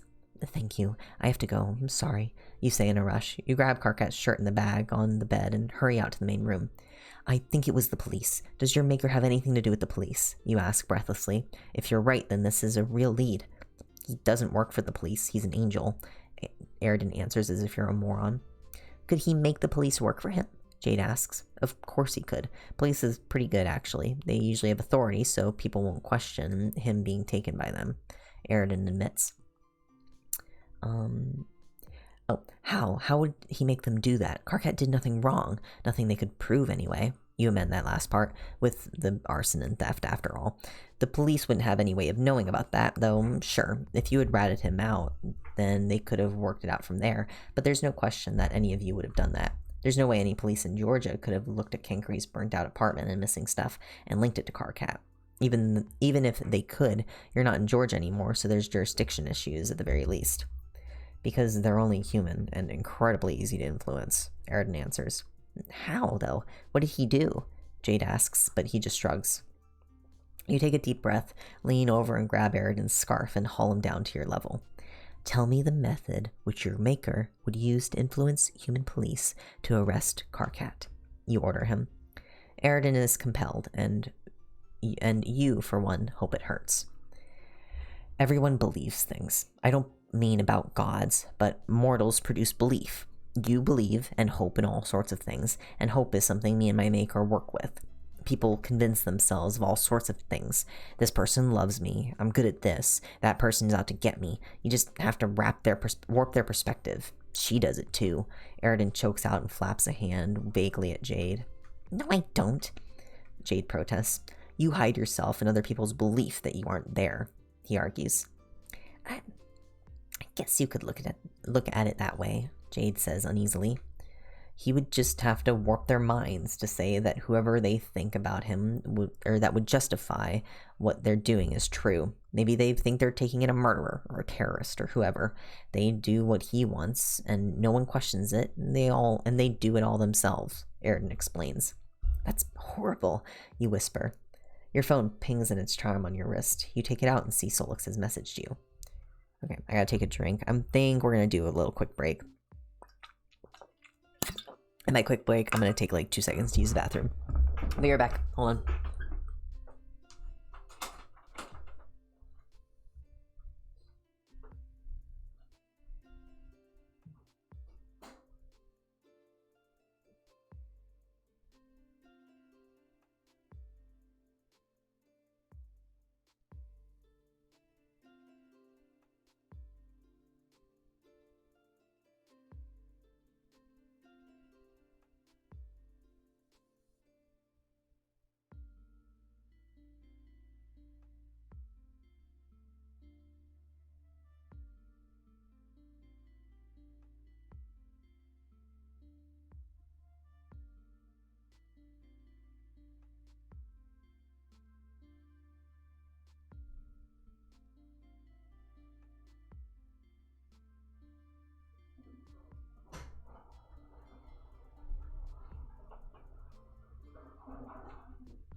Okay. I was very quick when I said 2 seconds, so.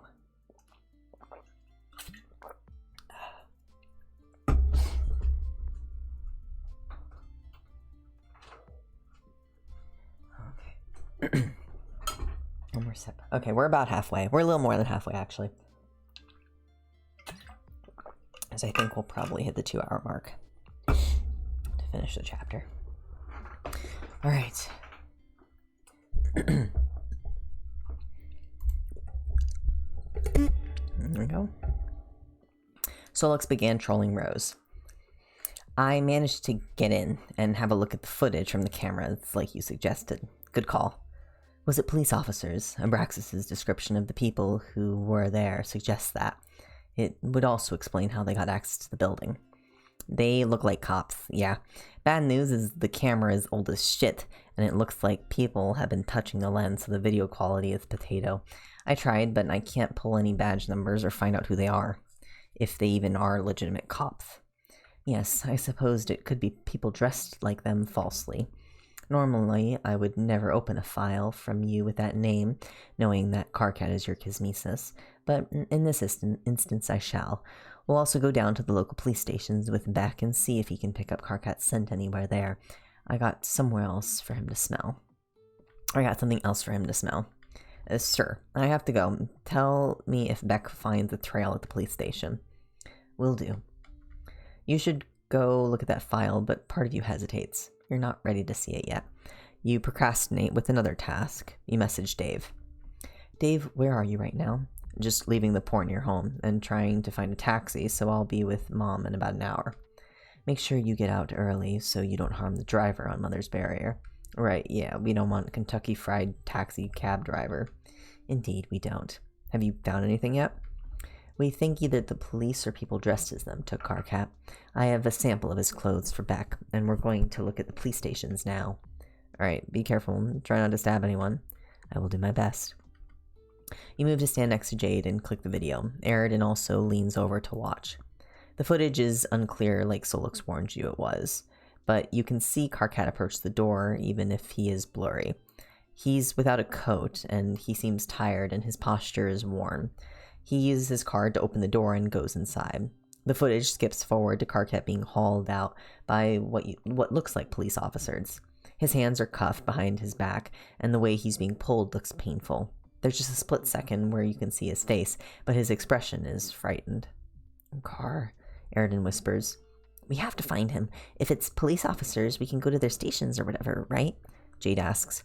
Yes, we will. I got this for Beck to track him with.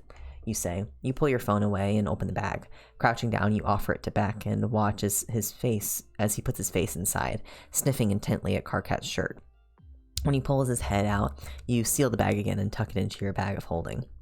I've got a route to the nearest police station here, Jade says and turns her phone to show you. Come on, you order Aridin, and the three of you go off towards the police station. There is, of course, more than one police station in Salem. The first that you get a bus to and check out is a bust. You give Beck Carcat's shirt again and walk him around the building, but he just seems confused about why you're doing it. Midday through your bus ride to the second station, Dave trolls you again. Good news, Mom managed to enchant the feather itself so it'll work like a Carcat compass and actually move to him. We even tested the spell with something of mine, and I now have an engraved fingernail clipping that follows me around the room, which is creepy as fuck, but it works. Horrifying, but you should get back here to help us locate Carcat then. Yeah, bad news, the feather isn't working. Or, it is working, but it's not doing anything. I don't follow you. Mom says if he's not on the prime material plane, it won't move. Which means he's locked away, as we feared he would be. Yeah, but if he comes back, because the asshole wants to question him, then we are going to know right away and where he is. I'm on my way back now. Also, Mom says that we need to GPS track Carcat, which is creepy as fuck. And yet, I can't help but consider it given his track record. Same, and I hate that. Alright, I'm nearly at the next police station, so I'll talk to you later. Okay. You and Jade hop off the bus with Beck eagerly following, and Aridin looking like he wishes he could be anywhere else at all. As you get off the bus, Beck perks up, sniffing at the air. His body language changes to the tracking posture that he had before, his nose an inch from the ground as he sniffs about. You hurry towards the police station, half following Beck and half leading him in the direction that Jade's phone points. Only when you arrive, you come to a screeching halt outside. You say icily. Rose, Kanaya gasps as she looks around to see you. Oh, what do we have here? Terezi asks with a wide and sharp smile. It says something about how distracting Kanaya is that you didn't notice a literal dragon standing next to her. Admitted, a dragon in a humanoid shape, but still. Terezi, what are you doing here? Jade asks, having been more observant than you. Funny you should ask that. I got a call on my phone saying that my client had requested that I come in as his lawyer, Terezi answers her. The phone you got from Carcat? You ask in surprise, and Terezi nods. I thought it must be about him because why else would anyone have that number? When I asked the officer who the client was, she got all confused and asked who I was and why I called her. But she called me, but insisted that I called her, and then she hung up on me, Terezi explains. Something didn't fit the belief or went against what whoever it was had been told to do, Aridin supplies helpfully. Well, when I called back, they said they didn't have anyone here by Carcat's name at all, and they didn't remember me asking. So I came down and found Miss Vampire here, who's been trying to make a missing persons report all morning, Terezi adds. Oh, so now you care about Carcat. You're not chasing him out of your home or having your mother threaten to kill him. You're not done talking to him now, then? You ask her sharply. Wait, she what? Jade gasps. You tried to kill Carcat? Aridin snarls. You stay out of this conversation. You don't get the moral high ground here. You snap at him and he falls silent. That was unfortunate, but my mother and I have had highly traumatic experiences with his species. He knew what he was, and he didn't tell me, and that was frightening. I'm not proud of how she reacted, but I understand it. Needless to say, when I looked through Carcat's door and saw his place so destroyed, I feared the worst and came here, but they won't listen to me. I certainly didn't want anything bad to happen to him, Kanaya says.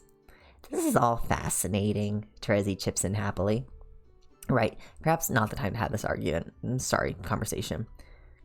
Is Beck sure that he's here? You ask Jade, though Beck's intense focus on the building is answer enough.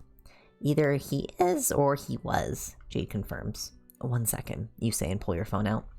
Dave, are you in a place where you can check if the feather is doing anything? We think we found the police station Carcat was taken to, but I need to know if he's in there now. Hold on. No, it's not moving. My port back there should be soon. That's something at least. Hey, guess what? I'm a little busy for guessing games, Dave. Excuse me. Fair, but I was walking away from the house to catch a cab when June and her dad happened to drive past. June said they got turned around, which was probably all Mom's spells doing, so they gave me a ride to the port. June was really worried about Carcat going missing, so maybe keep her updated too, yeah. How fortuitous. Rose, are you okay? I'm getting ominous vibes. No, I'm as well as can be expected. Thank you for checking the feather. No problem. See you soon. Your finger hovers over the bit of the screen with Solix's handle on it. You should probably contact him now and tell him what you know. And yet, come with me, you say, and as you pass Trezzy and tug on her arm, her skin feels subtly scaly despite its human appearance. Rose, what do you... Jade calls, but you're already through the door to the police station. Inside the station, there's a front desk that separates you and the rest of the station beyond what you're sure is nothing more than a cheap plasterboard wall. The man behind the desk looks at you as you walk in, past dying pot plants and uncomfortable chairs in the waiting area. My friend has been arrested. This is his lawyer here. Could you tell us if we're at the right place or if he's somewhere else? You ask, projecting with your tone that they had better damn well help. Let me see on the system. Hold on. The officer sighs. He doesn't remember you, you say under your breath to Trezzy. Doesn't look like it. Keep him distracted. I'm gonna try something, she says back just as quietly. I have a picture of him, or do you need me to spell out his name for you? You ask a little louder than normal. You step a bit closer to the desk, playing up the part of the innocently concerned roommate. It's all to cover the quiet whisper of magic coming from your dragon companion. The name would be helpful, the man sighs. Oh, of course, my name is Rose Lalonde, Lalonde, you say with faux dumbness. Your friend's name, not yours. The officer sighs. Oh, right, sorry. His name is Karkat Vantas, Karkat. Have you got that? And then Vantas, Vantas. I have his picture here if you want it. You go on, trying to drag this out. I have the picture here. He's my roommate. We're students at Salem University. He's a good guy. I don't know why this would have happened. You go on and pull up a picture of Karkat sitting next to June in the coffee shop and zoom in to just him. You turn the phone to show the police officer, you turn the phone to the officer and show him. The officer's face scrunches up for a moment and he looks as if he's just woken up. I've seen him, I think. He types on the computer for a moment and frowns. There's nothing about him on the system, though. Stay here, the officer says and leaves through the nearby door. Wait, no, that's shit. Whatever's screwing with his mind is very strong. I can't keep it away when he's gone. He won't remember this when he comes back. We should go, Trezzy sighs. Alright, but at least we know he was here. We're at the right place. All we need to do is find that man who has him and get Karkat back. You tell her with fire in your veins. When you find that angel, you're going to even the score for what he's done. The pair of you go outside and you're surprised to see that Kanaya has a chainsaw in hand and is pointing it to a very unimpressed looking Aridin. Can you not kill him? I need his help to recover Karkat. Also, you're waving a chainsaw outside a police station. That's hardly wise, you point out to her. It wouldn't kill me anyway, so... Aridin scoffs, clearly baiting Kanaya. You think so? Maybe you should have a closer look at the oil on that chain. I think that'd work quite well on you, as it happens. Kanaya hisses at him, her skin flaring with a glow. Is that... Aridin gasps, jerking back. Unholy oil, yes, Kanaya says sweetly. Stop it, you snap, and shove Kanaya's chainsaw down by the handle. You're lucky that no one is walking by right now, or that none of the police inside have come out looking to kill the chainsaw-wielding vampire. This isn't the place, Jade warns her. As much as I'd like to see this piece of shit angel chainsawed in half. You pause as an idea hits you. Wait, how was I able to say what species he is? You ask in surprise. I'm a seer, I know things. She already has experience with them and is on guard. Besides, he's not subtle. Trezzy snorts with a gesture at Kanaya.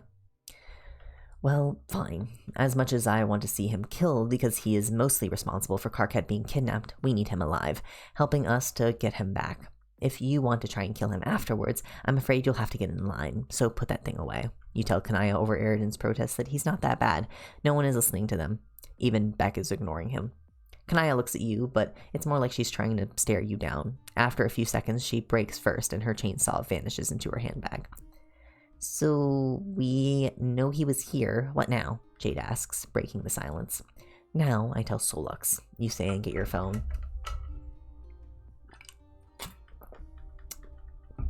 Solux, Solux, I have located the police station that Karkat was being held in.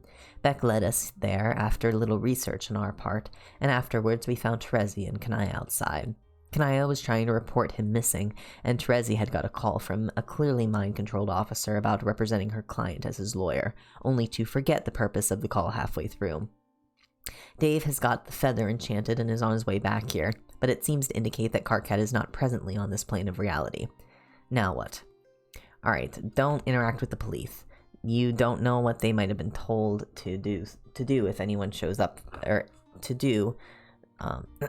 Don't interact with the police. You don't know what they might have been told to do if anyone who knows him shows up. It's too late. Fucking hell, Rose, can you not do this? Fine, I'm dealing with this disaster right now without you getting in more. I'm fine. The police officers have mush for brains right now. Erden's maker must have gone hard on them. It's not something that I can really do, but mind control on humans is tricky. They're so fragile when it comes to people from other planes. Go find somewhere nearby that you can lay low, like in a Starbucks or something. Tell Dave where you are and I'll be there in 5. Alright. He says we need to find a place to lay low nearby, a coffee shop or something. He'll be soon. You tell the others. We are keeping an eye on the police station, Terezi asks. I think we should, yes. You agree. It's hardly the right time of year to be sitting outside, but cafes and coffee places nearby aren't keen on letting in a clearly abnormal and large dog without a leash sit inside with the rest of you. Nor are any of you keen on going further afield and putting yourself at a greater distance from the police station. Your group sits outside a Starbucks, which at least has some little outside heaters, and you wait for your order. Your phone pings, and when you pull it out, you have a look and see that it's June. Hey, Rose, I heard about Karkat. Have you heard anything more about what's happening with him, or have you found him yet? Hi, June. It's complicated. He's basically been kidnapped. Yeah, Dave mentioned that kidnapping was a theory. This is crazy, though. How are we meant to know anything about angel politics? Indeed, even Karkat couldn't really remember anything about it. But I suppose he's told you about that. Yeah, though it's hard to tell someone all the things you don't remember. Do you have any leads on where he is, though? Well, the angel that took him is hiding in the police department, using the police as a cover to abduct him and find information, I suppose. Oh man, that's not good, but at least you have a start. Yes, that's what I keep telling myself. I'll keep you updated. Okay, thanks, Rose. Stay safe. I'll try. Talk to you soon. Are you okay, Rose? Jade asks gently. I just need to think. Give me a minute. You mumble and lean your head back against the glass of the Starbucks window. It's not as cold as it could be, and as the clouds part above, you let the sun stream down on your face. It feels much nicer. The sunshine is bright enough that it tints everything even with your eyes shut. You try to center yourself. You'll be no use if you're too frazzled to think. With care, you let your mind settle and wait for your natural mental processes to file all this new information away and hope that it can turn up some new way of looking at this all that hasn't occurred to you before. A moment of quiet can do wonders for problem solving. There's a sensation that comes over you, and it takes you a moment to define it. It's a drifting sort of feeling. There's a pool back in the home of your house. Not a huge one, but it's nice nonetheless, and sometimes when you had trouble sleeping, you'd go down in your swimsuit and do lap after lap to tire yourself out. When you'd fall into your bed, and after that, you're not sure how it was, or if it was how repetitive the swimming had been, or perhaps the water in your ears, but you could lie on your back in bed and still feel like you were drifting on the water somehow. You feel like that now, the light of the sun bathing you and chill, and the chill making your skin a touch numb. It leads to that feeling. You drift a bit. It's all very bright. Everywhere is bright. Too bright. You open your eyes and there's nothing but whiteness around you. Your chest fills with a breath, and you open your mouth, your lips and tongue forming words that you don't anticipate or mean, but they happen nonetheless. Never gonna give you up, never gonna let you down, never gonna run around and desert you, never gonna make you cry, never gonna say goodbye. The startled shock at singing Rick Astley at a volume that is almost painful makes you separate. Like oil and water, the parts of you and him layer and refuse to mix anymore. Your perspective is forced out and you aren't him anymore. He's right there. Karkat turns around in the endless nothing, his eyes wide. Cronus? He asks, his eyes darting about. I'm only going to keep doing this unless you let me out. Once I'm done singing, maybe I'll move on to committing as many sins as I can manage here on my own. I can loudly tell you about what I want to do with my boyfriends. How about that? He shouts. You need to reach him, to tell him that you're looking for him, that you're going to get him out of there. You want to reach out and take his hand, but you don't possess any kind of a physical body to do that. Rose? A hand falls on your shoulder and you snap back to yourself. You open your eyes, again, somehow. It's Dave. Dave? You croak. You're so thirsty all of a sudden. Were you having a vision? You were glowing a little, Dave says, gesturing to his shades. I think so. I was Carcat. He doesn't seem hurt, but he's stuck in nowhere, you say shakily. Your coffee is on the table in front of you. It must have come when you were having your vision. Yet when your fingers touch the cup, it's stone cold. You're really having proper visions again, Dave says in quiet awe, and then before you can react, he grabs you into a tight hug that makes you tear up. You really did just have a vision. He was rick-rolling the angel that took him as loud as he could in that void. I think he was trying to annoy him into letting him go. You whisper into Dave's shoulders, and he laughs loudly into your hair. Geez, that is the best thing I've heard. We need to get him back, just so I can high-five him if nothing else. Dave laughs as he pulls back. There's sadness to his expression, but he's determined like you are. Dave sits down on the bench at your side and looks around at the rest of your group. So we're all on team find Carcat and make the people who did it pay? Except for you, Aridin. I'm literally out of fucks to give about what you think about all this. Dave adds that part quite quickly. You're also out of fucks to give. There has been a terrible famine in the crop of fucks that you were cultivating. They're all gone, and no one will survive from the winter from the lack of them. Tragic.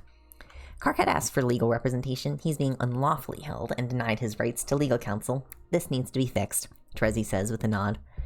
I'm surprised that, given that you're a dragon, you're not just considering burning the building down, Jade remarks. Why would you encourage that? Kanaya groans quietly. There could be innocent people in there who haven't had legal counsel yet, Terezi says firmly. None of you are going to heaven. You know that, right? Aridin says snidely. Good, I wouldn't want to. Kanaya snaps back at him. Right, well, where's Solux? Dave asks. I don't know. He said he'd be here a while back. You shrug. You've somewhat lost the track of time there.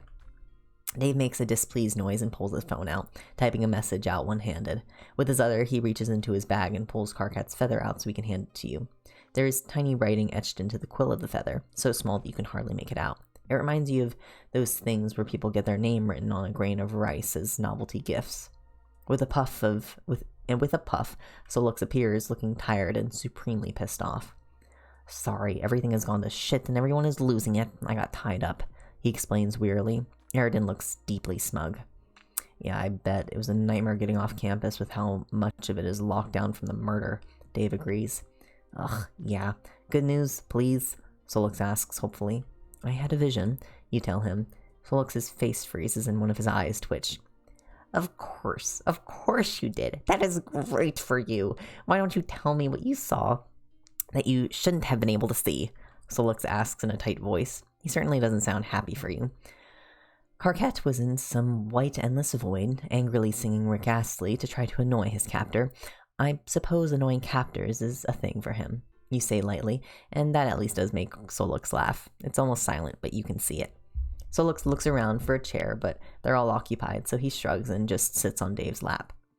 The way I see it, we have two options, Solux says. Jade opens her mouth, but Solux cuts her off. Nope, don't say it. First option is we go in there and incapacitate everyone until we find Cronus, and then I can pry him open and rescue Carcat. The downside of that is it may give him advance warning that we're coming so he could escape, and that would be a lot of crime, Solux explains.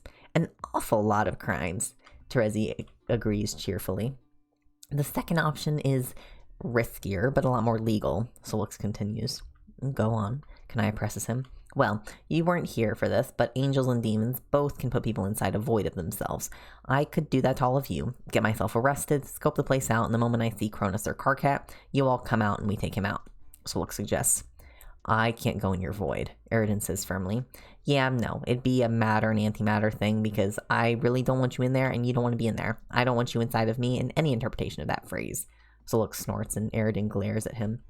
Also, it would kill us both, he says stiffly. It'd kill you. I'm immortal. They also couldn't die from me dying temporarily because my existence isn't destroyed. I just make a new body. Solux shrugs.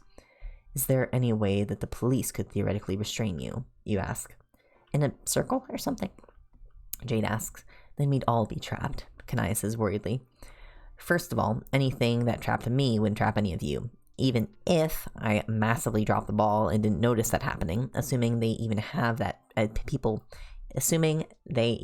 people that trained to do it, then I could just let you all out and you could break the circle, which would let me out, Solix says. So you get yourself arrested as we're hiding out in some dimension attached to you. We find the dude and then we get Karkat back? Dave asks slowly. Surely you need to make sure that your suspect is in there first, or else you're just going to get arrested for no reason, Terezi says sensibly. Is there a way of detecting the presence of angels, you wonder? If there was, I would know about it, Kanaya says with a shake of her head. I could go in there stealthily, Jade offers. Karkat could see you that way, couldn't he? So Cronus could too, Solix asks. He would absolutely see you, Aridin confirms. Our choices, then, are either go with you to try to rescue Karkat, or don't, you say simply. I'm going, Dave says with a squeeze around Solix's middle. As am I, you agree. I can't leave Karkat like that, and he'd come after us to help, Jade agrees. I have a duty to accompany you in order to save him. Besides, there's other things Karkat needs to do after this that he can't just do in an endless void, Terezi says with a sharp smile. Ominous, Dave notes. I'm not sure if he'd want me to come, and I wish I'd gotten more of a chance to talk to him after we last spoke, but I'm certainly not willing to leave him in the hands of some angel that means him harm. I will also come with you, Kanaya says. You very much want to question her motives, but now is not the time. Well, you're Hellbeast and I can't go. What's your grand plan there? Aridin asks, and Beck also looks up at the sound of his name, resting his head on the edge of the table by Jade. Well, one of you can reliably follow instructions and be trusted to do what he's told. As for you, I can order you to come with me. You may as well start a fight with me at the police station and we can both get arrested. If nothing else, you'll do as bait for your maker. Beck can sit and wait outside. I'll tell him to go get Matuna if we're gone too long, Solix says. The process of getting into Solix's void space is a little unusual and best done away from prying eyes. You all finish up your drinks quickly and make your way into a nearby alley. You've seen Solix put things away before, and it's always looked like a pretend magic trick. Things just vanish from view without any fanfare, as if he's palmed something. It doesn't seem magical at all. You've seen him do it to weapons, food, clothes, interesting rocks that Dave has found, all sorts. It's very unsettling to see it happen to Dave. Dave takes his hand and pulls him close, and then just isn't. I'll try to make it so you can see what I see, Solix says as he holds his hand out to you next. You're not afraid or unsettled. You trust him. Still, it's odd. Your hand slides into his, and he tucks you towards him as if you were dancing, almost.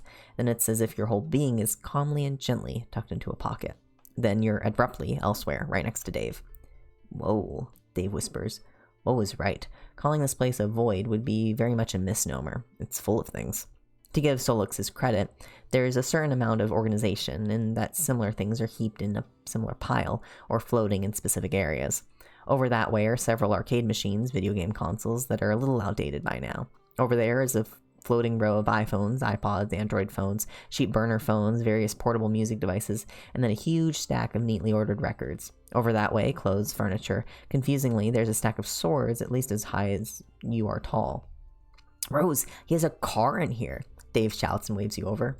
Walking around the pile of swords, you see a bright red muscle car just parked there as if it was normal. You have no idea why Solix would want a car, as he can teleport wherever he wants, but maybe he just thinks it's cool. This is so cool. I love the color too, Dave says enthusiastically as he runs his hand over the bright red paintwork. Peering in through the rear right passenger window, you can see that the car has been used. Solix didn't just steal it and never touch it again. There's a shirt abandoned in the back on the floor. With your curiosity compelling you, as it so often does, you open the back door of the car and pick the shirt up. The shirt is white and slightly ripped. It appears to be a large child's size, and perhaps worn by someone who was not that size. As you turn the shirt right way, you can see it is sparkly on the front and in glitter. Black and red, it proclaims, "My first Disney trip," with a little Mickey Mouse face with sunglasses that reflect the iconic Disney castle on them. It is deeply tacky. You look around the car for more clues as Dave climbs in the front and turns the ignition on. As he does so, the radio comes on, or it tries to at least. There's no radio reception inside Solix, it seems. There's a half-drunk energy drink in here. Yay or nay? Dave asks from up front. Don't drink the abandoned drink inside this car. You don't know how long it's been there, whose it is. You sigh and lean down to peer under the seats. Under the seats, you find carefully folded blankets or two, and a couple of food wrappers that look like they escaped the trash. Okay, but does an energy drink expire? Really? What's even in them? Dave wonders from a front. There's no way he's not drinking that, is there? You look at the roof of the car and find a few marks. Some you'd put down to trying to put something in the car that's too big, and it scratched at the fabric of the roof. Mr. Egbert's car, as an example, has 2 scrapes ever so faintly on the fabric of his car roof on the inside from when he was picking up a desk chair that Dave was giving to him secondhand, and it wouldn't quite fit without being shoved. In this, there are a few uniform scrapes of punctures in the fabric that you recognize from sharing furniture with Solux. One time, as a joke, your mom pushed him off the back of the sofa when he was sleeping on it, and he scratched it when it fell. Something small and white jumps out at you, just peeking out of the woven fabric. It tastes the same. I'm not sure if it's praise or indictment for the brand, Dave remarks from up front. Indictment, and you know it is. Look at this, you say and point up at the roof. Carefully you reach up and pick the white thing. It comes free from the roof fabric. It's clear that it's a feather. A big, downy, fluffy one, but far too long to belong to any bird. This is a Karkat feather. They did know each other before, Dave points out. There's no way this is Karkat's car. Can you really see him owning this? You say, gesturing to the thing. Undercover, or it's Solux, or they stole it, or he stole it to bait Karkat to track him down like Batman stopping crime or something, Dave says. You want to tell him that's a stupid idea, but given that this is Solux and Karkat you're talking about, there's no level of idiocy to talk to each other that you would put beyond them. Suddenly you're not so sure you want to be in the back of this car if your guess as to what they might have been doing together is correct. You slide out of the car with Dave after you. Around the edge of the sword pile, you can see Terezi sniffing curiously at the length of a long red blade. Hey, you say, or Dave says, nudging you with his elbow. He points off to the side and upwards, and sure enough, there's a floating oval like a projected movie at a drive-in. You can see Beck. The view shifts downward to get closer to him, and gray hands swim into the view to pet him. I can't hear him, though, you say.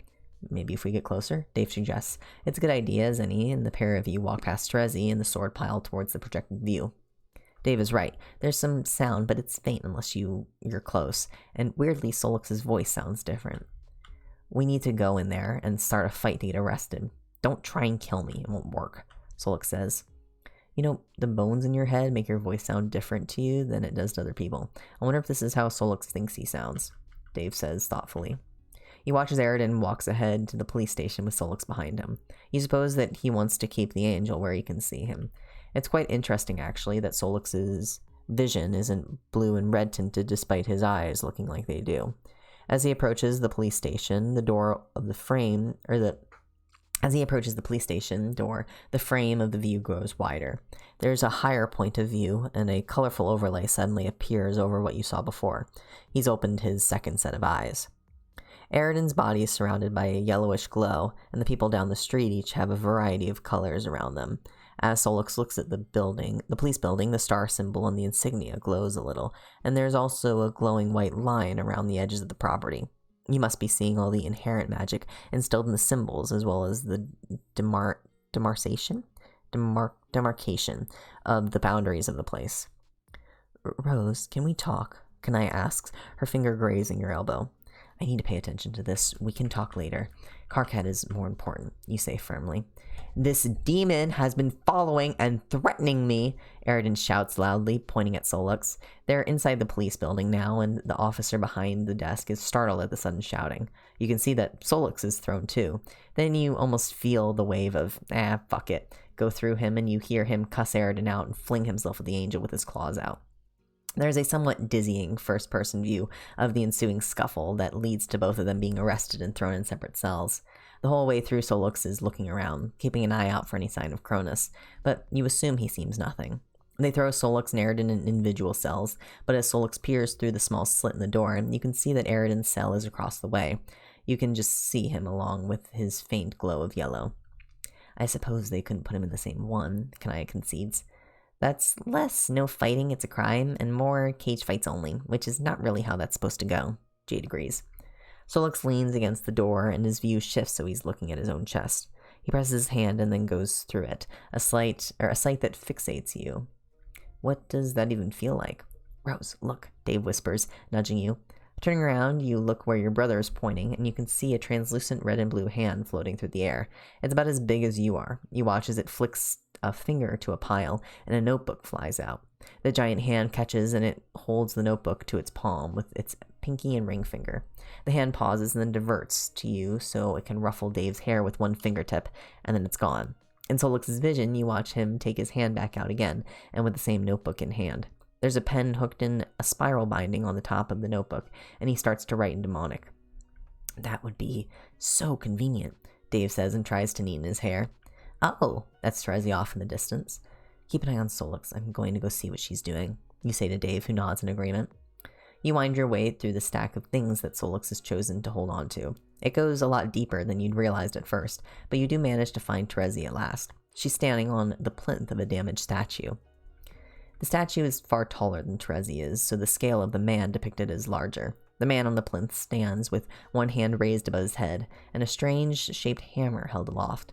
What's weirder is the hammer appears to be metal, and has a long point at the top that seems oddly tarnished. The man's face has been damaged, and is nothing more than rough stone, but you can make out the long hood flowing behind him, and the unusual wavy symbol on his chest. The plinth itself is damaged, so the name isn't legible at all. It's a lightning rod, Terezi says as she touches the metal hammer. Why does Solix have this, you wonder? He holds things for other people, doesn't he? Terezi grins down at you. That doesn't really answer my question, but okay, you sigh. The statue isn't the only thing in this section of Solix's not-so-empty void. There are other smaller statues, some that look like they're for receiving offerings, all with what appears to be the same male figure on it. You find a wooden box of books, some burnt and some just vandalized with the majority of the words scratched out. This is all the same figure, you say thoughtfully. Is this mythological figure of legend or an actual deity represented here? There are so many minor gods out there, as well as demigods, that it'd be hard to know which this refers to.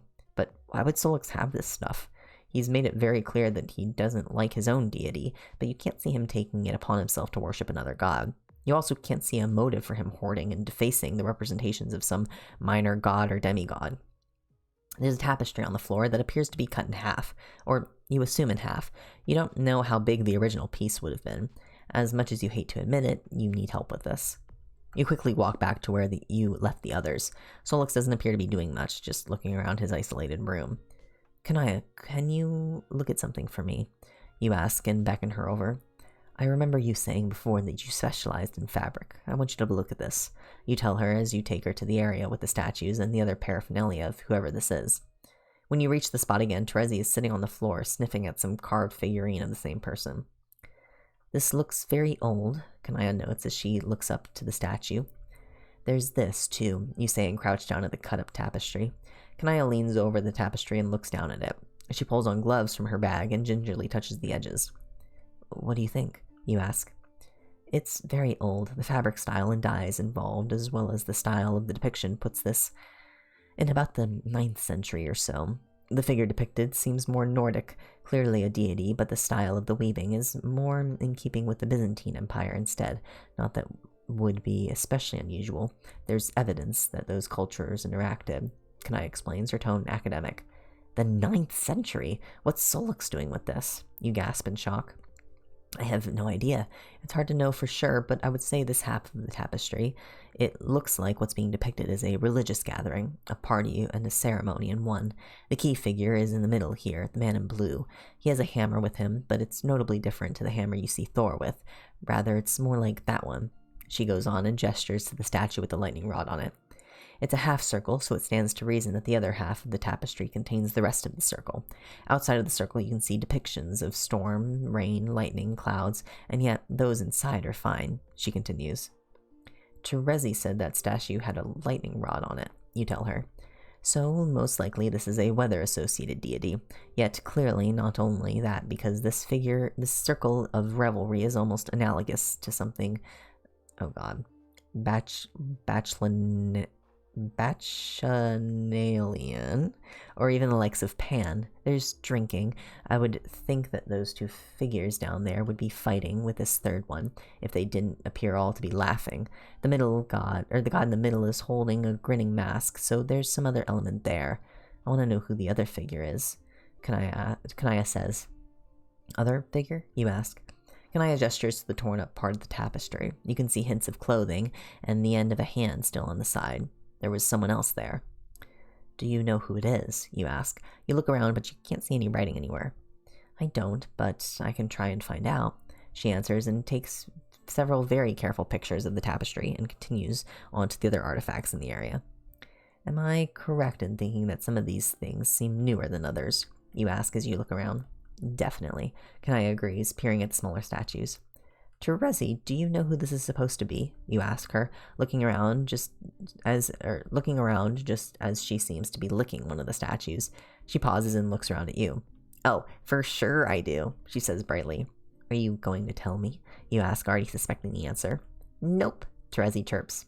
Of course. Rose, Dave shouts distantly. Excuse me. You look at the others for just a moment, and then break into a sprint back to Dave with Terezi and Kanaya hot on your heels. You are on the floating field of Solix's vision. You can see him peering through the slot in the door. Through the other side, you can see Aridin looking down the corridor. Dave is practically vibrating with tension and has his accursed skateboard in his hand. Why are you start, pointing at the board. If we gotta get out of here and after that guy, I want to be able to do it fast, Dave insists. A man walks into Solix's field of vision, surrounded by a glow of the same kind of yellow as Aridin. His features are notably similar to Aridin's own, and you know instantly that this is the man you're looking for. What are you doing getting caught with? He snarls at Aridin. Solix lurches forward, everything vanishing for a split second and then appearing again in the hallway in a haze of red and blue. The same hand from before surges up through the ground below you and pulls you down. The process of reappearing is disorienting, and the alarm screech does nothing to make things less jarring. You're on the floor, on your butt, with your legs tangled around Terezi's tail. Oh, fuck, Dave squeaks. Looking up, you see Dave stumbling back from the tall man that looks like Aridin. You assume him to be Cronus, except he has Dave's evil skateboard jammed into his chest. You're not sure if he's in pain or horrified or possibly both. No, that'll work. Grab him, Solix shouts. Dave and Kanaya lunge for the angel, tackling him to the floor by the shoulders as Solix pulls on the skateboard like a crowbar. He's bracing his feet on Cronus' side and pulling as hard as he can. Rose, this is going to kill him. Grab Karkat first. Stick your hand in there, Solix gasps. Cronus thrashes, and Jade and Terezi rush over to pin his legs down. You scramble over Terezi, banging your knees on one of her horns. There's a bright white and yellow light coming from Cronus' chest, so you try to do what you've seen Solix do and plunge your hand inside. Your arm sinks up to your elbow. Just call to Karkat, like a bag of holding, Solix says through gritted teeth. You picture Karkat, envisioning everything and reaching out to take his hand, but nothing comes. I'm not getting anything, you say desperately. Maybe try for anything? Kanaya suggests. She has one hand over Cronus' mouth, stopping him from chanting away any sort of his own magical, or anything in his own magical language. You shove your arm in further, up to your elbow this time. Come on, anything in there. Something hits your palm and you jerk your arm out instinctively, wrapping your hand around it, but when you pull your hand out, it's some small black thing, not Karkat. You put whatever it is in your other hand and force your arm back down into his chest. You want Karkat, even if he's in there and has forgotten who he is. You will take anything. There's nothing. Your arm is in empty space. Desperately, you dive in up to your waist. Now you can see, and what you see is absolutely nothing. There's nothing in here. No Karkat. A hand grips the back of your shirt and you're hauled out with speed. When your head is back outside again, you can see Cronus shaking and falling apart in light and feathers. Your hand doesn't quite make it out in time, and the very tip of your middle finger gets cut by the closing void, enough that the end of your fingernail is completely straight, and the top layers of skin at your fingers have been shaved off. That was way too close. Cronus disintegrates into nothing but a slip of paper that Solix burns with a slap of his hand on the ground. Everyone looks at you in silent horror. You went in there for Karkat knowing that if Cronus died with him in there, that he'd be dead too, and you don't have Karkat. He wasn't there. There wasn't anything in there, you whisper in horror. Maybe he's in a cell, Dave gasps and pulls the feather out of his bag. He holds it palm flat so it bounces there, and that's where it stays, perfectly still. You took something out. What was that? Maybe it's a clue, Jade asks hopefully. You open your other hand and look at the first and only thing you took from Cronus's void in his chest. It's a sweet, a single small black licorice Scotty dog. Chapter end. Ew. Ew. Ew. The Scotty dog. It's funny because people who have read Homestuck will know what this signifies, but everybody who hasn't read Alternate Universe before, I think also hasn't read Homestuck in here, which is quite amusing.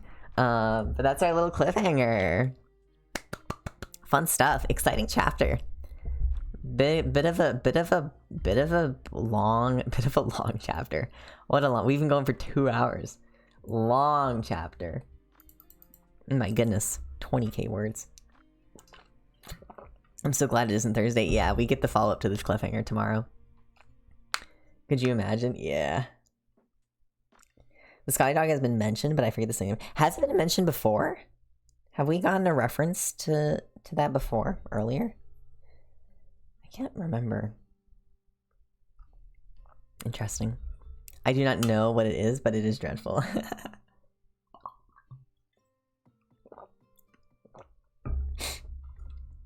But yeah, next chapter is 18k words. Something about Slick. Oh, we did get something with Slick, I think. Mentioning that. It probably was Slick, yeah, that would make sense. 18k words. Because he doesn't like the candies in canon. Yeah. And then next chapter's title kind of gives a little bit of a hint. Interesting. But what a fun chapter. We saw Rose kind of going batshit mode a little bit. I love when Rose gets to go a little batshit. It's great. She's great. Oh, I love Rose POV. It's quite fun.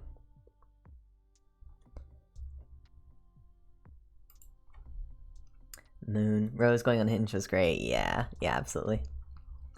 Absolutely. I really do love the scene where Dave is like the sensible one. Cause you have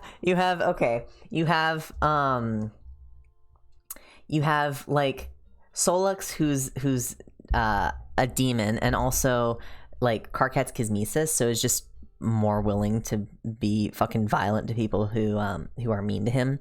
Or who like show Karkat harm.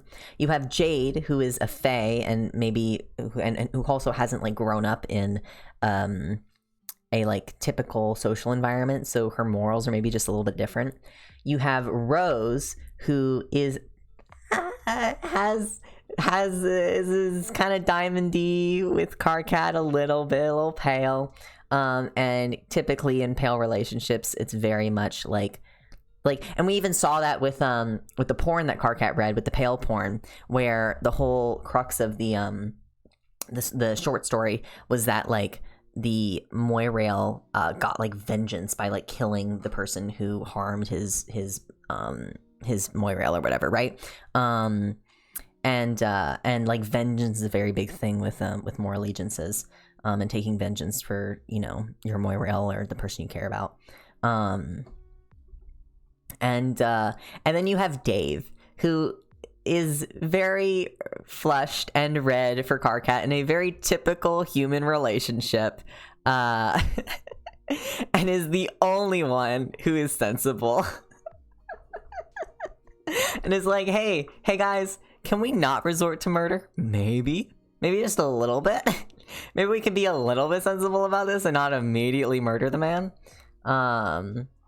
Though he definitely was more violent towards Eridan, or like was more inclined to be less caring about Eridan when he realized that Eridan was trying to flirt with Karkat in a pale way.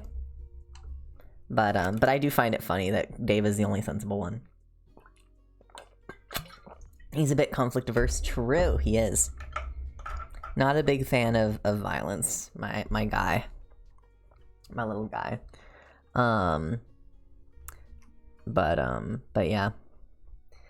Lovely, lovely, lovely chapter. All right, I think that'll be it for me. I'm gonna go. It is midnight, and am I gonna go to sleep or am I gonna go play Outer Wilds? Debatable. Probably gonna go play Outer Wilds for another hour or two before I go to sleep, because it's in my brain. Even when we were thinking, when I was, actually, I can't talk about it. There was something in this chapter that I was like, oh, this kind of reminds me of this thing in Outer Wilds. And I gotta stop thinking about it. I gotta give it to myself. On the Outer Wilds grind, true. I'm gonna go play another, like, 5 hours before I go to sleep. Alright. I hope you guys all have a very, very lovely night. And we will be back tomorrow. Back at 9 p.m. EST. Our usual time. Today we went a little bit later. But back tomorrow, 9 p.m. EST for chapter 24? 23? Chapter 24 tomorrow. So we are officially more than halfway through, which is crazy. That's crazy. More than halfway through. My god. It's 4 a.m. I should sleep, but I also want to play Outer Wilds. Unda, have you played it before? I'm playing it for the first time. I'm completely blind. I'm like 18 hours in, and it's a journey. I am so excited to get to the end. I have a friend who's like very, very enthusiastically like, you know, egging me on, and I'm sending them all my notes and everything. I have like a document. I have like this long document where I've been speculating stuff, and I have like 3 pages written out where I'm like keeping notes and everything. It's a very, very, very fun game. But I'm my first playthrough. I'm also excited to finish it so I can watch other people play it. First time about the same time in. RKO got me into it. Ooh, very cool. Hell yeah. That's funny because the game has been out for years, and I'm finding another person who's about the same time in. Also going in blind. Hell yeah, that's the best way to do it. But yeah. All right, I'm gonna dip, and I'm gonna go do that more. My goal, I want to beat the game tomorrow if I can. I don't know if I'll be able to because my friend was like, I spent 30 hours on it before I beat it. But I'm hoping I can beat it tomorrow. It would be really, really nice because I also do need to be productive this spring break. And I haven't been productive because I played the game for 9 hours today, so we'll see. But I'm also not trying to rush it, so. All right, I'm going to go. Have a lovely night, guys. Be back here 9 p.m. EST tomorrow for the next chapter, for chapter 24. I'll talk to you guys all tomorrow. Have a lovely night. Bye-bye. Bye-bye. I'm waving.